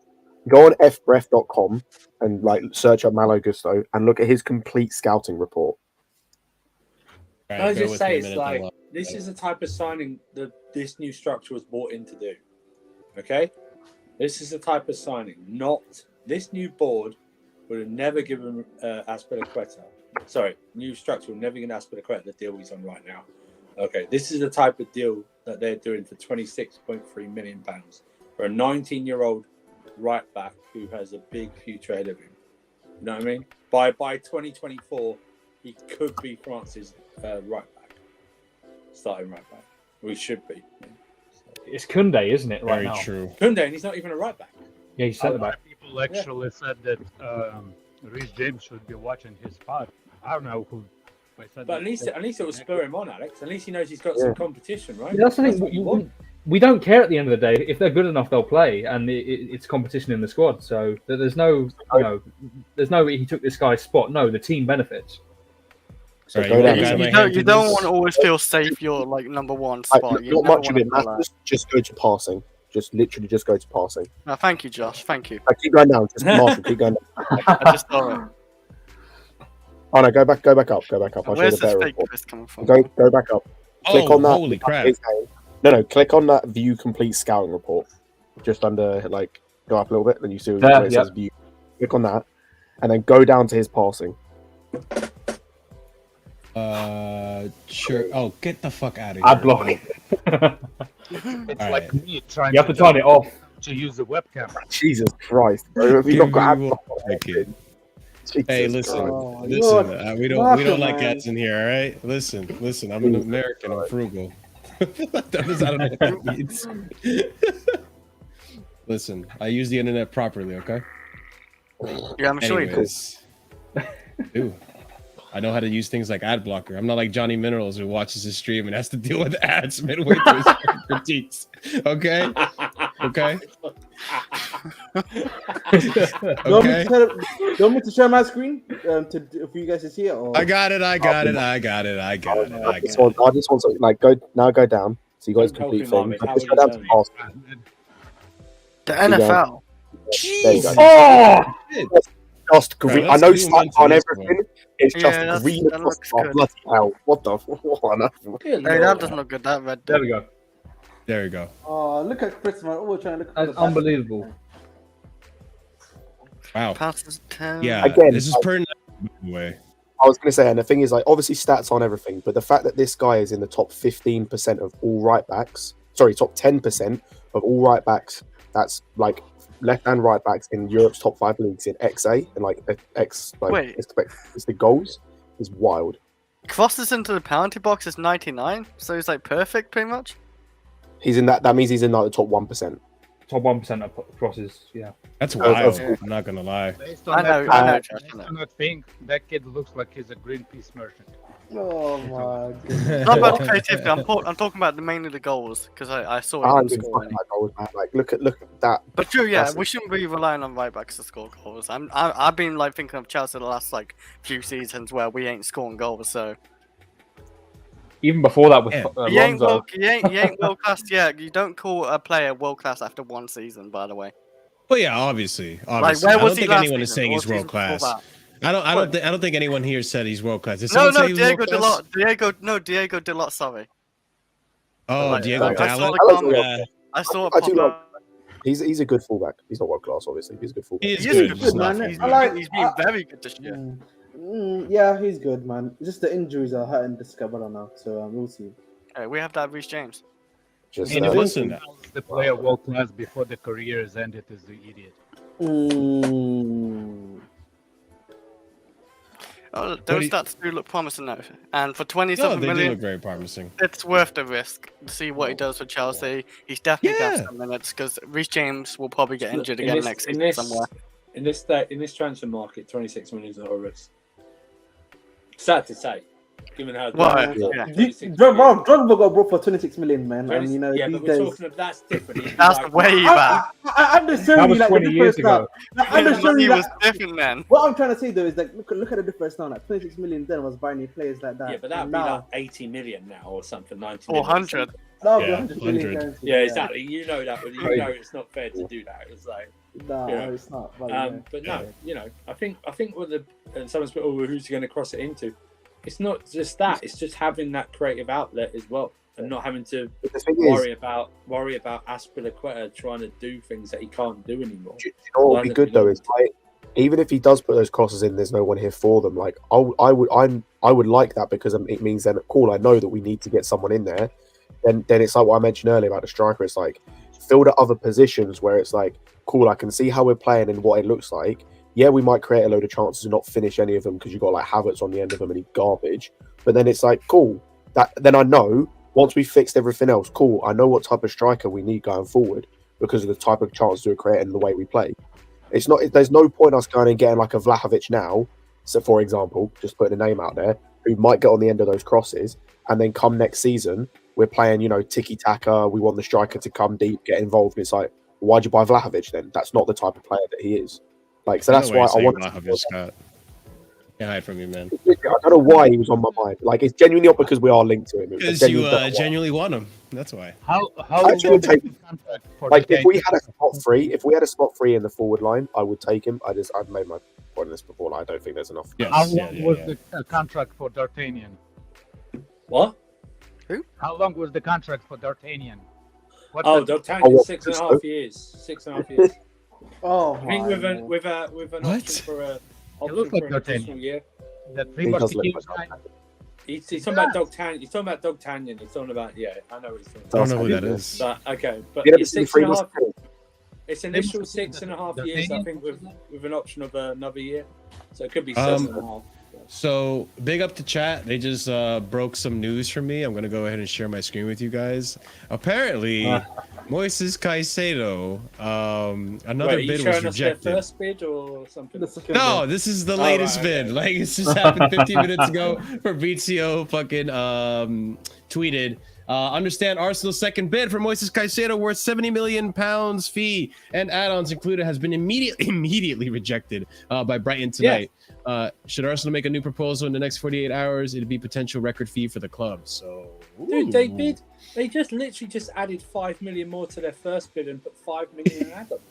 That's all they've done. Yeah. So they've actually still bid under what Brighton initially want of 75 million to 8 million. They've still bid under and don't even get there with the add-ons. So it's like, you've got a free run at this guy. We're not in for him. We are not in. Liverpool are not in for him. We are not in for him. You've got a free run at this guy. Why don't you spend some money for once and go do it? I think we pissed them off, and now we get the anger on Arsenal. No. Remember, they rejected our bid first, and then their first one. I think they pissed them off because they came in with they're only 10 million more than ours. Because we bid like 55 million. Is it not 5 million more? Oh, it's 5 million. Yeah, it was 60. Yeah, they did 60. So we're like it was like the £1 thing again. Oh my god! Yeah. It literally went 55 from Chelsea, 60 from Arsenal, now 70 from Arsenal. So these are great negotiating tactics from Arsenal, man. That's top tier. Top tier. Do you think they were trying to do the reverse Mudryk on us or something? Do you know what I mean? Honestly, I actually genuinely thought they wanted revenge for the Mudryk. So we're gonna go for Declan Rice, and now we're gonna go for Caicedo. I know. No one wants Declan Rice, man. They bid 55. We're gonna get him for 60, and then we're gonna go. We hijacked the ditters. After we got Enzo Fernandez hold up top, I just put on this in the chat. Goat. Caicedo is not worth more than 60. You see, that's the funny part is, United is going to go for him in the summer. You're going to be going and you're going to pay. Probably.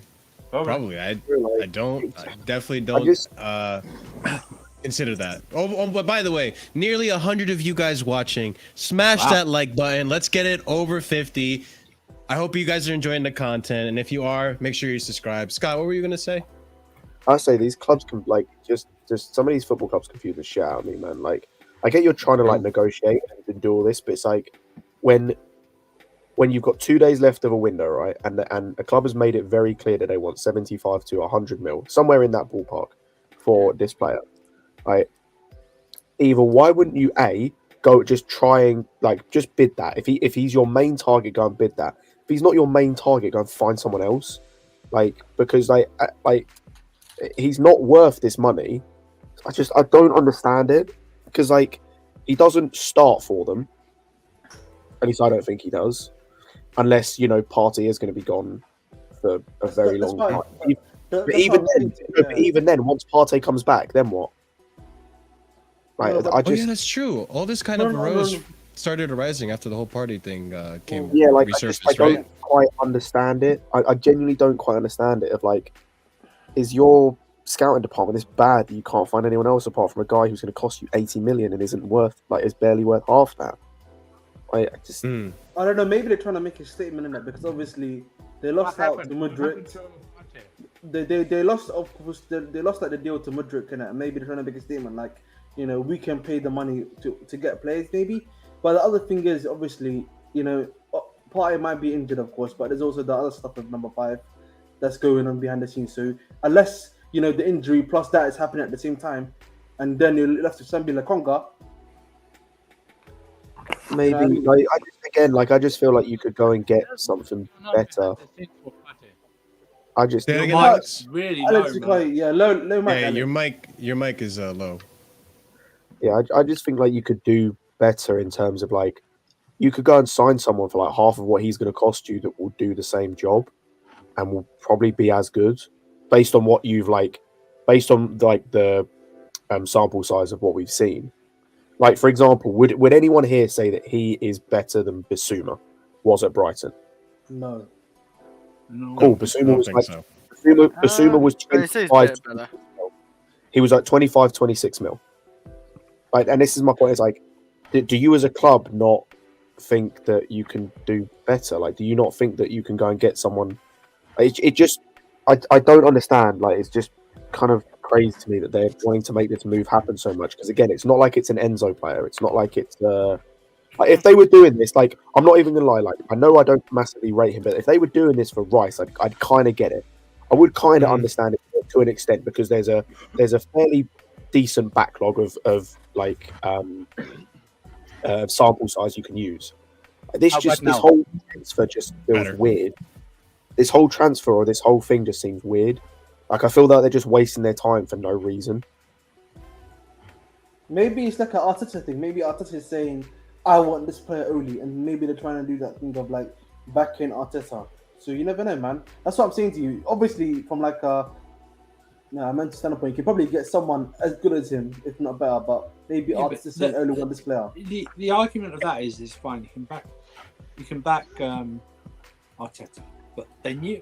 reports came out, first of all, they wanted someone in the region of 75 million, yeah? So, that Chelsea apparently bid 55, apparently, right?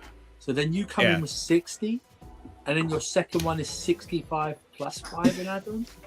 What the hell? You're not even... It's kind of wasteful of Brighton's time, in a sense. Why don't you just come in first? Why don't you come in first with 70 and then add-ons and test the water? If you that's Arsenal for you, bro. But that's Arsenal for you. It's kind of the same thing. It's kind of the same thing I was talking about with us and Enzo. It's if this guy is the guy you want, if he's the big midfielder you want, just pay it. What's with this pussyfooting around? If it's just a case of if it's just a case of you want someone that's going to be a good squad option while Partey's out, why are you spending 75 plus mil on a squad option? Yep. What's the point here? This is what I don't get. Is I understand he's a very good prospect, but I can't wrap my head around this transfer, how it works for anyone, apart from Brighton, obviously. I can't wrap my head around it. I cannot work out what is they're doing or where they're going. The only thing I can think of is the fact that he came out and declared publicly, basically declared publicly a desire to leave, which, when a club does that, when it's abundantly clear that a club or a player, they want the situation to change, the price usually goes down. So it's probably Arsenal trying to leverage the situation. But as we can see, Brighton have good resolve. They're not budging. They told him, because remember, they've already sold Trossard this window, so they're in profit. They told him to go away and come back on February the 1st. Do you know what I mean? They did. Told him to go away, so it's and then they put the price even further up, knowing that no one is going to pay £90 million for Caicedo. So okay, you've now got the new price of 90 million for Caicedo. You are 25 million pounds off with your second bid. You're not £2.5 million off. You're 25 million pounds off. Yeah. Do you know what I mean? Yeah, So that's it's the like baffling you've not even gone into 70s. You're still at 60. You're still in the 60s with your bid. Do you know what I mean? And they It's got like- 48 hours, Andrew. I know, but okay. But you now know what the price is. You need, if you want him. Yeah, ding dong, man. And I agree. It's like, if I'm paying 80 million pounds for for Caicedo, I do not know how you justify him being on the bench for 80 million. You can't. That's crazy. You have to start. Once you put 3 figures or like 90, 80 million on someone, they have to be stars. But unless that it was a really weird coincidence of that the story about the footballer with the extended bail, and then suddenly Arsenal are looking for a new central midfielder. That's what I'm saying. Yeah. You know, but I'm just saying. Yeah, that's the thing. There are certain things where if they line up, it makes sense. Mostly to do with number 5. But if literally all it is a case of is he's injured and is out for like a month, maybe a month and a half, this transfer makes no sense to me. Because like, are you gonna play Partey and Caicedo? How's that gonna work? I don't see that. Bench Xhaka though. Yeah, Xhaka's been really good this season. Xhaka's been their best and he's actually been like a leading presence on the pitch. Yeah. This is where for me, unless the obvious has happened with number 5, this whole transfer makes no sense, and it just looks like a complete panic. Which I wouldn't put it past Arsenal. I don't understand it personally. I just don't on understand the topic of panic buys, actually, I do want to discuss what may happen if we don't get an Enzo or if we don't get a Caicedo. Don't sign anyone. We give Jorginho I agree with you. I agree with you, but for the sake of content, let's go ahead and talk about this. Chelsea could renew interest for Anthony Gordon, which I know this is true already. You got me Anthony scared Gordon for a is going second. Anthony Gordon is already going to Newcastle. Yeah. And this is old news. Listen, man, it's been a week since I've reported anything at Chelsea. Okay, I gotta catch up. This is the weekly show. And also, I'm gonna do Onana, apparently. Actually, let me rephrase what I just said. Let me rephrase what I just said. I will take us signing someone depending on the price, someone else. So, for example, I would take an Onana or a Kone or a whoever, depending on the price. If we're not spending more than like 30 million, I'm absolutely fine with that. I agree. 30 million for. Do we know how much Onana's going for? I have no idea. I don't even know what they signed him for in the summer. They signed him for like something similar to that price, actually, unironically. I think they signed him for I'm 100%. I don't really rate this guy, to be honest. I'm 100% past. But Kone's value currently is 30 million euros, and you can probably get him for 30 million from watching Gladbach. I wouldn't mind Kone. Not for that. For that price too, I would not mind Kone whatsoever. It was 30. He signed in the summer for 33, but that includes add-ons. Sorry. But the only thing about this transfer for me is he is literally like another Zakaria in terms of like that type of player. He's not DM, so I don't know. Like, what's the point, really? Like, he's a good player, and I liked him. I really liked him when he was playing in the Euros, and I liked him like towards the start of the season with Everton. He definitely improved their midfield, but it's just another. The only way what this kind of says to me, and this is a little bit of speculation, and maybe a bit of tinfoil hat stuff, but this maybe says to me that they're not entirely, confident in Kante's status for the rest of the season. Because I can't see why you bring. I don't blame them.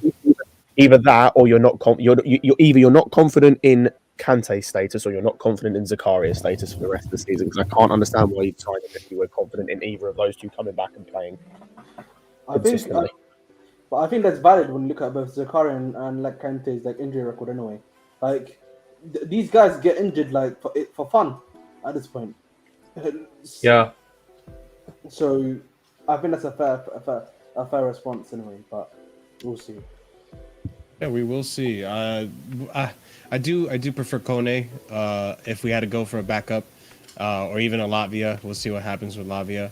But no, I don't. I personally would not want Latvia at the club. That might be a hot take, but like, is it the injuries? Spicy take. It's Oh. the thing. Alex The thing can for find you, me. bro. The What thing did for you me. just say to me about my star boy? Wait, He's gonna find you, bro. let me He's gonna explain my find reason. you. He's not. It's not. Oh, For fucking me. pull that hair all the way to your ass, man. Oh my God. You look pot squirrel Oh, already. no. Alright, You look pot let- squirrel already, man. That's all. You I know, could- Yo, relax. behind you. Relax, man. No, You but the reason, click behind you. listen, I'll the be reason, sniping Hey. that you. like Alex, Listen, Alex The is gonna reason- make a trip to Portugal with that rifle, and then he's gonna make a trip to you, bro. So be careful. no, the reason why I'm saying what I'm saying is There's not no because- reason for the shit Bro, that you I'm just going said. to explain my reason. Everybody. No. Let me just give you my reason, okay? Alex, it's not about the skill. For me, it's not about the skill. It's the injuries that is a concern for me. He's 19 years old. He's already had like 2 injuries. He's already had 10 appearances right now. He still don't have a wisdom teeth, man. What kind of injuries, man? But we just had 2 injuries, bro. He's back. He's only had 10 appearances in total. Get That's rid of including Premier League, FA James. Cup. Get rid of James. But James has played more than that, bro. James it's only been since last season. You could probably make the argument that the injuries have come up to him. Since last January. No, last season. Been a year, right? No, it has been over his career. Let's be honest. All right, It's then been let's- since 2019. Wait. Reece James under Wigan actually never got injured all season, pretty much. He did. It was Not really. no, he didn't really get injured. Most of his injuries that I've been able to find, his injury record, like real bad one side in Chelsea in 2019. Ahmed, Yeah. is that the only way you can go get back at me for wanking your hair all the time? Oh my God. Bro, I just put my hat back here. My hair's up to here, you know. I know. You should not pull your hair forward. Never. There's no winning, bro. Ahmed. Listen, let me win, man. What's going on, man? Jesus Christ. All right. When you come over from the back to the front, that's not worth it, man. Yes. Anyways, so on the next bit of old news, because you guys are assholes in the chat. Listen, this is a weekly recap, okay? I recap the week. But anyways, let's talk about this one. Wait, this is, did we sign Raheem Sterling yet, Marshall? I just wondered. Yeah. Hey, you know what? Don't make me get the tweets. I'll fish out the tweets, man. I'll fish Ziyech out the got old off his flight. tweets. Has Ziyech got off his flight from Ajax, by the way? Because I know he went to Amsterdam, innit? Listen, yeah, it was during the Leeds game. I'll bring it up. We'll talk about it. Anyways, Thiago Silva. I feel like this will went under the radar. Maybe I was just oblivious to it. But anyways, Thiago Silva is set to prolong his stay at Chelsea by signing a new 1-year deal. Silva is out of contract at the end of the season, but Chelsea have offered him an extension after deciding they do not want to lose his experience in leadership. Hey, I'm all for it. I'm all for giving this guy an extended year as long as he keeps performing until the point where he has an Aspie-like season almost. You know, I'm not opposed to this. I think this is a great decision by the club. He's been our best player for, you could argue, the last 3 seasons, last 2 seasons even. I mean, that's definitely the last 2 seasons. If the Frank Lampard season, that's up in the air. You could say it's someone else. But what do you guys think about this? You happy? He scored more goals than Ziyech, so you know, from an attacking point of view. Shut this guy. Oh, God, bro. The agenda is so strong with you, bro. It's crazy. Damn, man. But I think for the most part, I think most of you guys are pretty happy with this, or do you feel like this is leading to something? If I can start, this is obviously great. You know, Silva's been fantastic for us over the whole time, and you know, if he continues on his current form, then it's no problem having him, even as just a figure in the dressing room as the experience. And I wanted to mention as well, we were talking earlier about the goalkeeper being a priority in the summer. The centre back situation potentially could be as well. You know, if Silva weren't to extend, and if we were to sell Koulibaly, and if Fofana has the recurring injuries still, we definitely have to look in the market for more defenders. So to keep Silva, you know, that would be one less problem on our minds. 7.5 years, you say? Sign Silva for a 7.5-year contract. I'd be mad. Hey, we need him, man. I mean, we do. We should also find someone to eventually replace him, but that's just been quite the process, hasn't it? But Marshall, if you look at his stats this season, he's actually one of the best centre backs in the Premier League. And what, age 38? I don't know how long he's got will he slow down at 41, 40? It could be a couple more years. He's still at top level, so I would have him for a year or two, a year with an option for another extension. the risk just increases every year that we do this, though. I mean, as great as he's still been, could there be an Ivanovic one year where it just completely, the house of cards just completely falls down, and then, it looks horrible. But nothing bad on him now. He's fantastic. Honestly, it doesn't hurt keeping him because he's on like 95k or 100k a week. So yeah, and like I said, just the experience, it's just the experience factor as well. At the very least, you get the experience factor to help out like Badiashile and Fofana if he's fit enough to be in the team regularly. That's the situation. Yeah, I mean, like I said, I don't know if anyone's really opposed to this. I mean, I could see it being like maybe Chelsea are disregarding that they eventually have to eventually replace him. But at the end of the day, he's been really fucking good, and he's still maintaining. And he's been playing every single game for the most part. I think there's only been 2 games this season where he's been benched, and he's still maintaining fit, not getting any injuries, playing well. Look, I'm not opposed to this. He deserves another contract, and I think he deserves more contracts every year until he he finally starts dipping, which will happen eventually. But I don't know. With Thiago Silva, we got a gem on our hands. Anyways, Maldini lasted past 40, so there you go. And he's of that ilk. I'm not gonna lie. All right, Scott, have a good one, brother. So let's go on. You know what? I'm glad you brought up Ziyech. Let's talk about Ziyech. Okay, let's talk about Ziyech. So we can talk shit about him behind his back. Yeah, man. That maybe. Yeah, man. All right, Ahmed, the floor is gonna be yours for this one. Okay, I'm sure. Get him out, bro. Get him out, bro. Fabrizio Romano early in the week reported Chelsea will discuss the bids for Hakim Ziyech as expected. Many clubs are keen on signing him in the final days of the transfer window. Premier League and foreign clubs are exploring condition of the deal. So, I mean, have you guys heard any links, any news recently on Ziyech? There was the Roma one for 17.5 million. Newcastle as well. They've always been in there. But the thing was, because Zanolio isn't leaving now, Ziyech is probably gonna stay, I'm afraid. Mm-hmm. I tried to do some negotiations. Negotiations when I was at Amsterdam, last week, discussing with the Ajax guys, but they didn't want Ziyech back, I'm afraid. But my dude Ahmed went on a mission to try to get Ziyech over to Ajax, and he got the tour. That's about it. Ahmed was just in there to discuss football. Yeah, sure. He was just there for the tour. Yes, I was just there for the tour. I was just there, for the culture, man. That's what we say. Yeah. Listen, man, I was. I even went to Eindhoven to get the Madueke deal done to get another right winger so that this bomb Ziyech, this fake wizard, this crossing merchant, fake wizard. Yeah, you called him a fake wizard. The animosity you said, bomb wizard. Is that only because you don't like you're jealous of his hair? Is that No, I don't know. Listen, man. This guy, Let's go backstage then, yeah? We'll go backstage. Listen, this guy tried to put a little spell on the Chelsea fan base with these little highlights he had at the Eredivisie. Well, he's just another bum. You just seen it now with Anthony as well, Bob.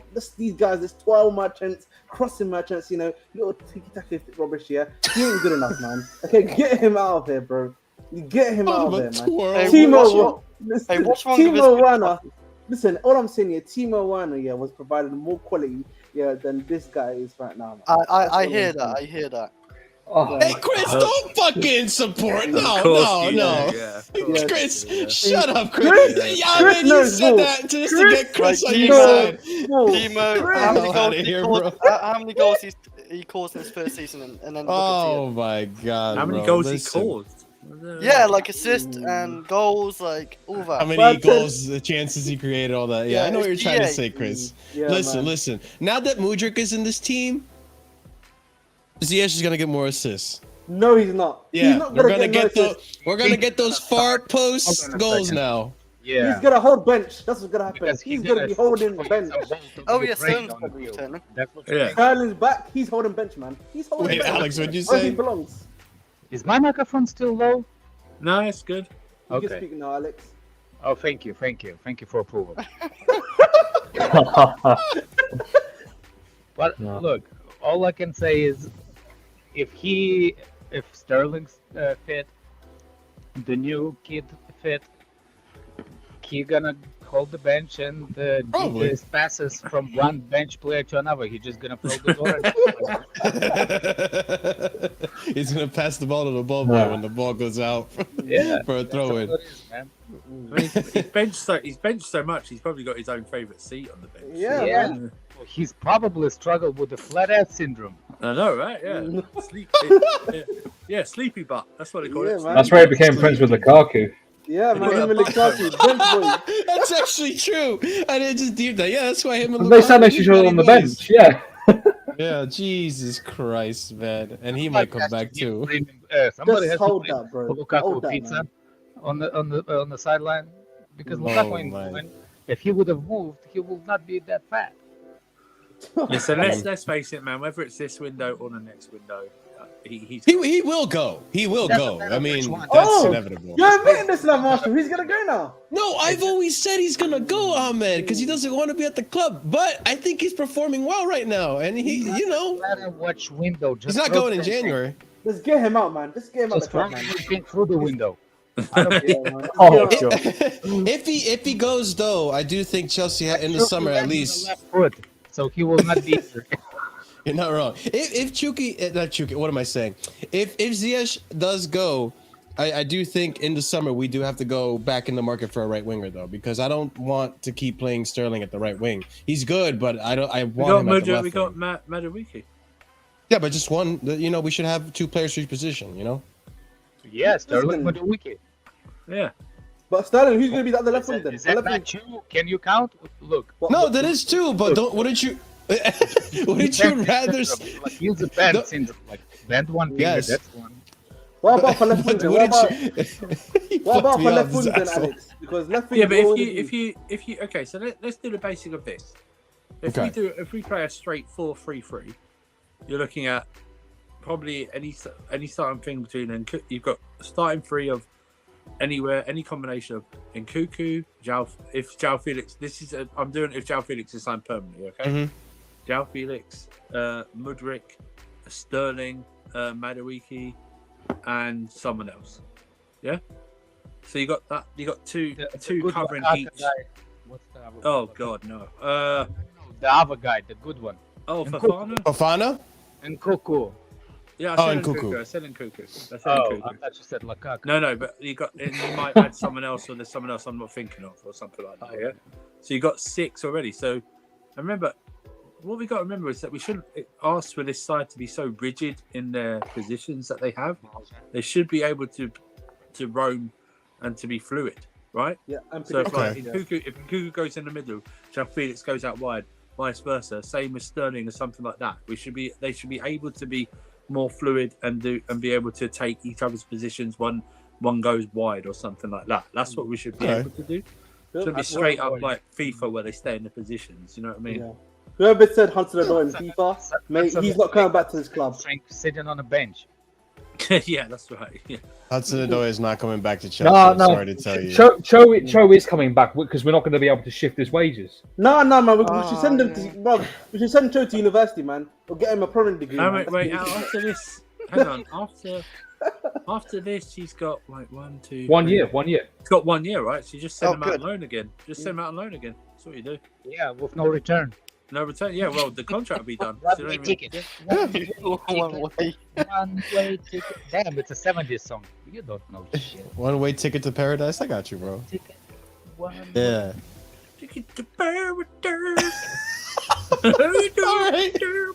I mean, on the attack, let's go ahead and bring this up as well. Let's discuss also. Earlier this week, Christian Pulisic could depart Chelsea in the summer, and if it weren't for his injury, he might have gone this month. Pulisic is currently pondering his options ahead of the big decision in the summer, despite Graham Potter's liking of the player. So, listen, Pulisic, if it wasn't for injuries, and maybe even Conte, actually, let's just put the whole squad there. Whatever players were speculated to leave in January, if it wasn't for injuries, there's a good chance he probably would have left in January, including Pulisic. So he kind of dodged the bullet. Pulisic kind of dodged a bullet. Well, maybe he dodged a bullet. I don't know. But he's staying because of the injury. But if he goes in the summer, that's another player too. You know, want him to dodge the bullet, shoot with the shotgun. There's a lot of little bitty. You weren't there, man. Or a bazooka or a rocket launcher. Yeah. Oh man. But I don't know. With Pulisic, I'm so on the fence with him because sometimes good, sometimes shit. You know, so it's like he's been okay this season. No, we're not doing this, man. That ratio is a bit off. It's nearly all shit, very little good. So you know, listen. He's going. Yeah. The replacements are there. He's going. Ziyech is going. What if we donate? What if we donate him to the Ukraine? Like support Ukraine? No. You know what? I feel like Atlanta United into Miami. I feel He's not going to go to Inter Miami. He's not gonna go to MLS. Come on, bro. I'm just being exaggerated, but he probably go to like I feel like an Italian club would do him good, man. Maybe someone like Juve. Yeah, Juve. Why not? Juve can't afford him. Juve can't afford him, but he was already talking to Weston. Maybe like an AC Milan might do him good. Maybe like man. Yeah, I could see that for him. I would actually I would like that move for him. Maybe Benfica. Benfica. I think it had been reported that if we brought in another left-sided forward, that he'd leave. So this makes sense. We've got Mudryk now. You know, that there's no obstacle really besides the injury, and that's the case as the report says here. Yeah, which is unfortunate. There's my brown envelope saying that Lavia is coming same time as Enzo. Oh dear. There we go. Man, I hope your brown envelope isn't filled with shit like you were saying. Let's hope it does come through. Listen, man, let's hope. Those are good, tasty fudge browns. Let's just hope Lavia doesn't do a Kante where he becomes like best mates with the medical, stuff, and you know what I mean? Yeah. Look at you. You know what's great about Alex's mic? You know what's great about Alex's mic? Giggling over there. It sounds so tiny, like he's in someone's pocket sometimes. I know. So Yeah, like he does. He does. He can't do anything about it. Ahmed, right. Poor Alex. I will let my back pocket open, so you will come out. Oh, fuck. You'll come out of brown envelope, bro. I can't say that. Oh my god. Listen, it's getting hot in here. Anyways, let's talk about Jose. Jose back for the third arc. Let's see what happens with this one. All right. So right here, Jose Mourinho wants to return to the Premier League, and his representatives have let Chelsea know he would be interested in a managerial vacancy at Stamford Bridge. However, Chelsea's owners intend to stand by Potter. Jose Mourinho ideally wants third stint at Chelsea. You guys want a third Mourinho? With Mourinho again? Yes. If Potter gets sacked and he can't make it work with his squad, I'm all for. Not too sure. The only type of Jose Mourinho under Todd. Why not? The only type of Mourinho I want is the Chelsea pundit Mourinho. You know what I mean? The one that's backing us in our corner. Yeah, that's me too. Simple as that, Is man. that some kind of Marina from OnlyFans, or what are you talking about? What the hell, bro? I just think Mourinho is a Chelsea pundit, supporting pundit. That's all I said, man. Chelsea pundits. Yeah. Oh, he's missed. Listen. I don't know who's Chelsea. It's not a sequel, Thomas. It's a threequel. Let's be serious, right? Let's be serious. Let's leave Jose Mourinho alone. Yeah. He's had two good stints. Well, goodish stints. You know. Yeah, they're good. Two different time periods. He showed how good he was 10 years apart, building two sides. Yeah. Or helping build two sides. Let's leave him alone. Of course he wants to come back to Chelsea because we're only fucking club spending at the moment. So of course he wants to come back. And Roma aren't spending any money. Fair enough. Okay? Fair enough. Yeah. Of course he wants to come to a club who's spending money because that's what he likes to do. But no, let's just leave him. Let's just leave him be. It's nice. You know what? When he retires, making him an ambassador or something, I don't know. But let's just leave him alone, man.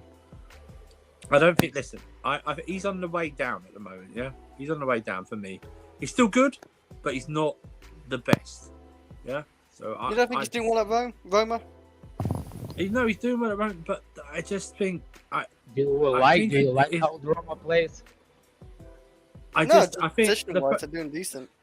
No, I just think Are they? It's Yeah, just this six. weird thing. It's just this weird thing that I think it's just English clubs have or fans have. It's like wanting to bring back like people that have already been here before or something like. It's like We want Super Frank Lampard.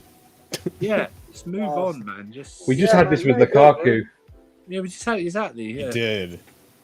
You don't go back to your exes, people. Jose won't make an interview against us, so. It doesn't hit. No, the dressing room will go sour. You know, there are other side effects. Listen, the first time's euphoric. Going back to it the second time is nasty. Leave it be. Yeah, you don't get married to the same person 3 times. Well, no, the third time might work. What, No, third time might work, Chris. What? Chris, who's advising you, man? Who's advising you? Yeah, Chris, I want to know the wrong end. Who's advising you, bro? Chris, have you been snorting dog biscuits again or something? What's wrong with you? Oh my! There's no Oh, sheep. sheep joke already. Hey. Yeah, he eating cheap M&Ms. Back to the sheep jokes, Alex. I thought you better not. Oh my days, That's your bro. mistake, Chris. Yeah. Exactly. No, Alex is not. No. Yeah, it's not But really that.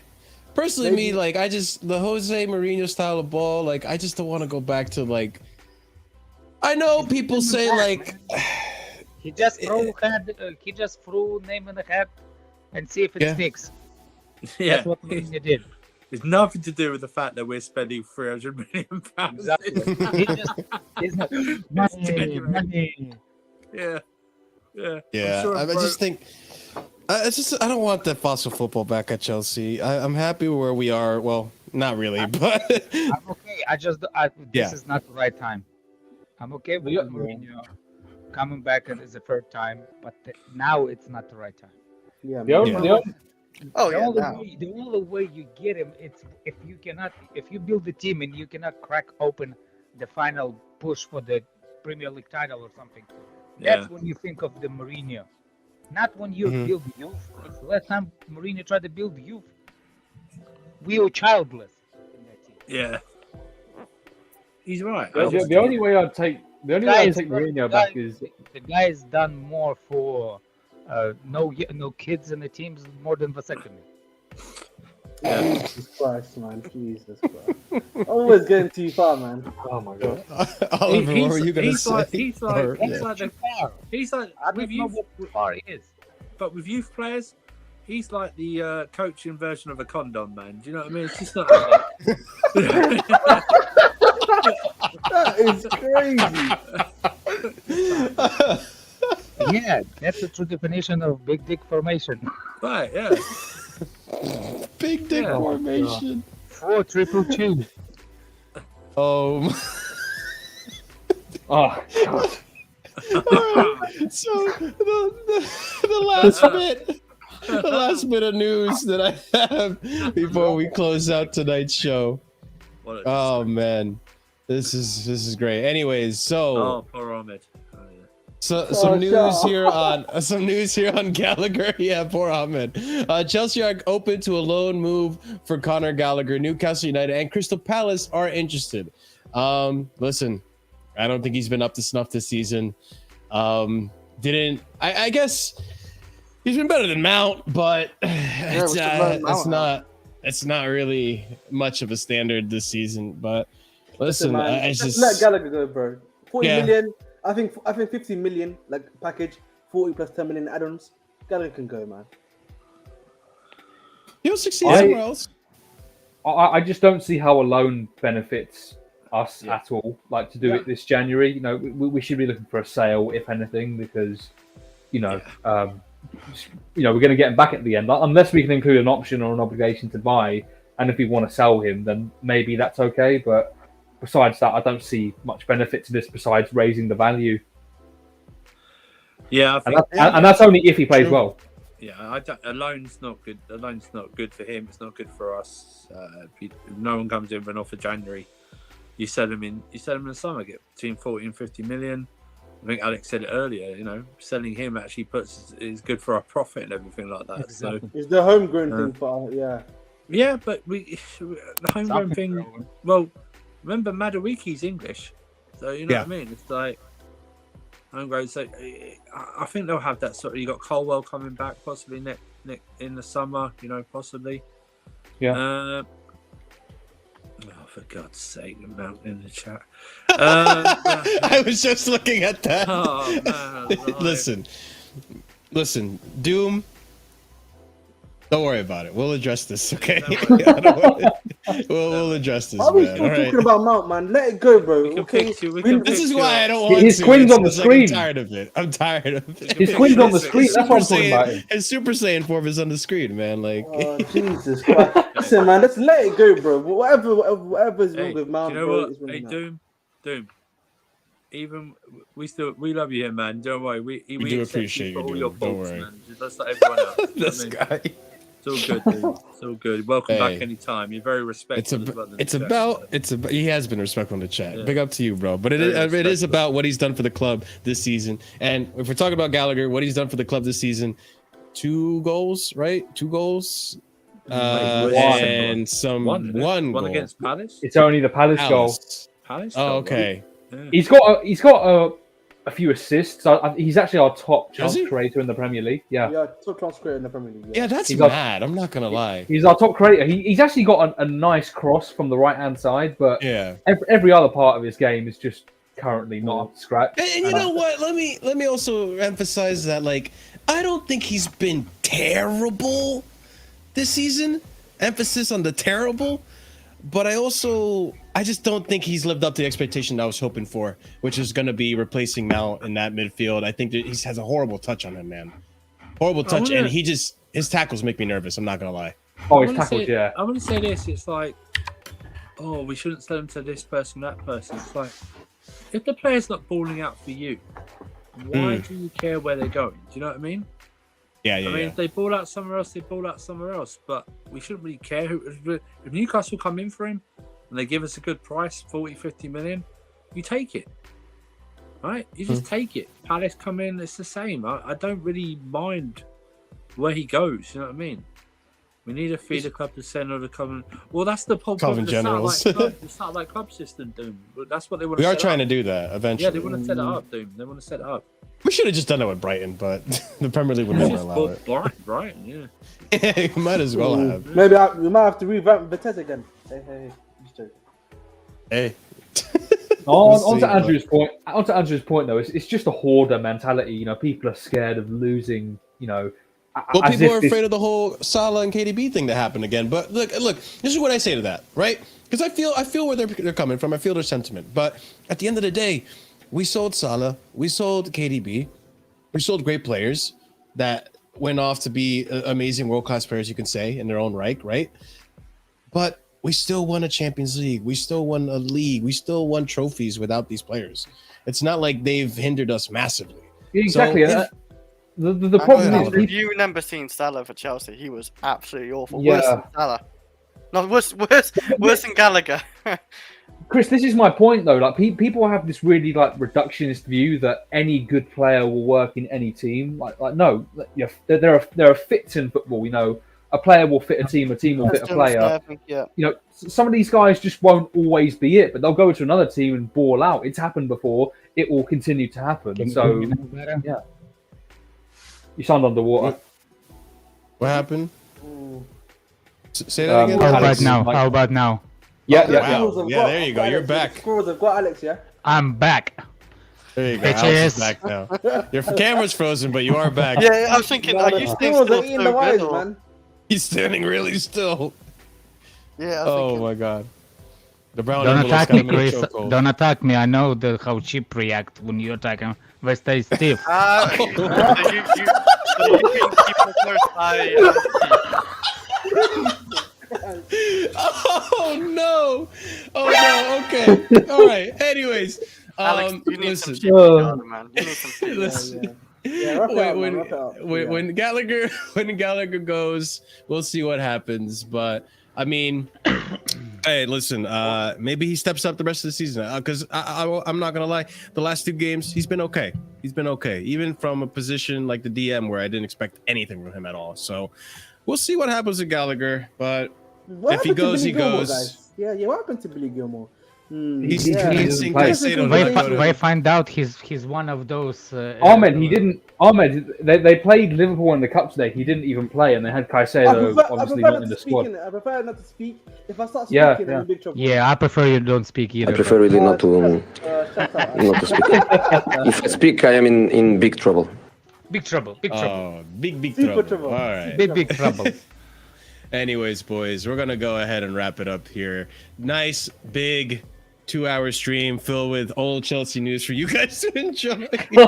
So you guys, big up to everyone in the chat. Thanks everyone for joining in today. Make sure you smash the like button on your way out. We're gonna go ahead and send you to Sarcasm City to talk more about Enzo and all that fun stuff. So Ahmed will be there. Notian Superman will probably be there. Maybe Ahmed's gonna be there. I don't know. Ahmed's gonna be there. Subscribe to the channel, guys. Yeah, subscribe to the channel. You guys have a wonderful night. Thank you for being here. We'll be back again Wednesday to talk about the transfer window and talk about, have a good one, Ahmed, and talk about the Premier League and what we think is going to happen with the table, right? Our predictions and all that fun I can do cool stuff with this thing.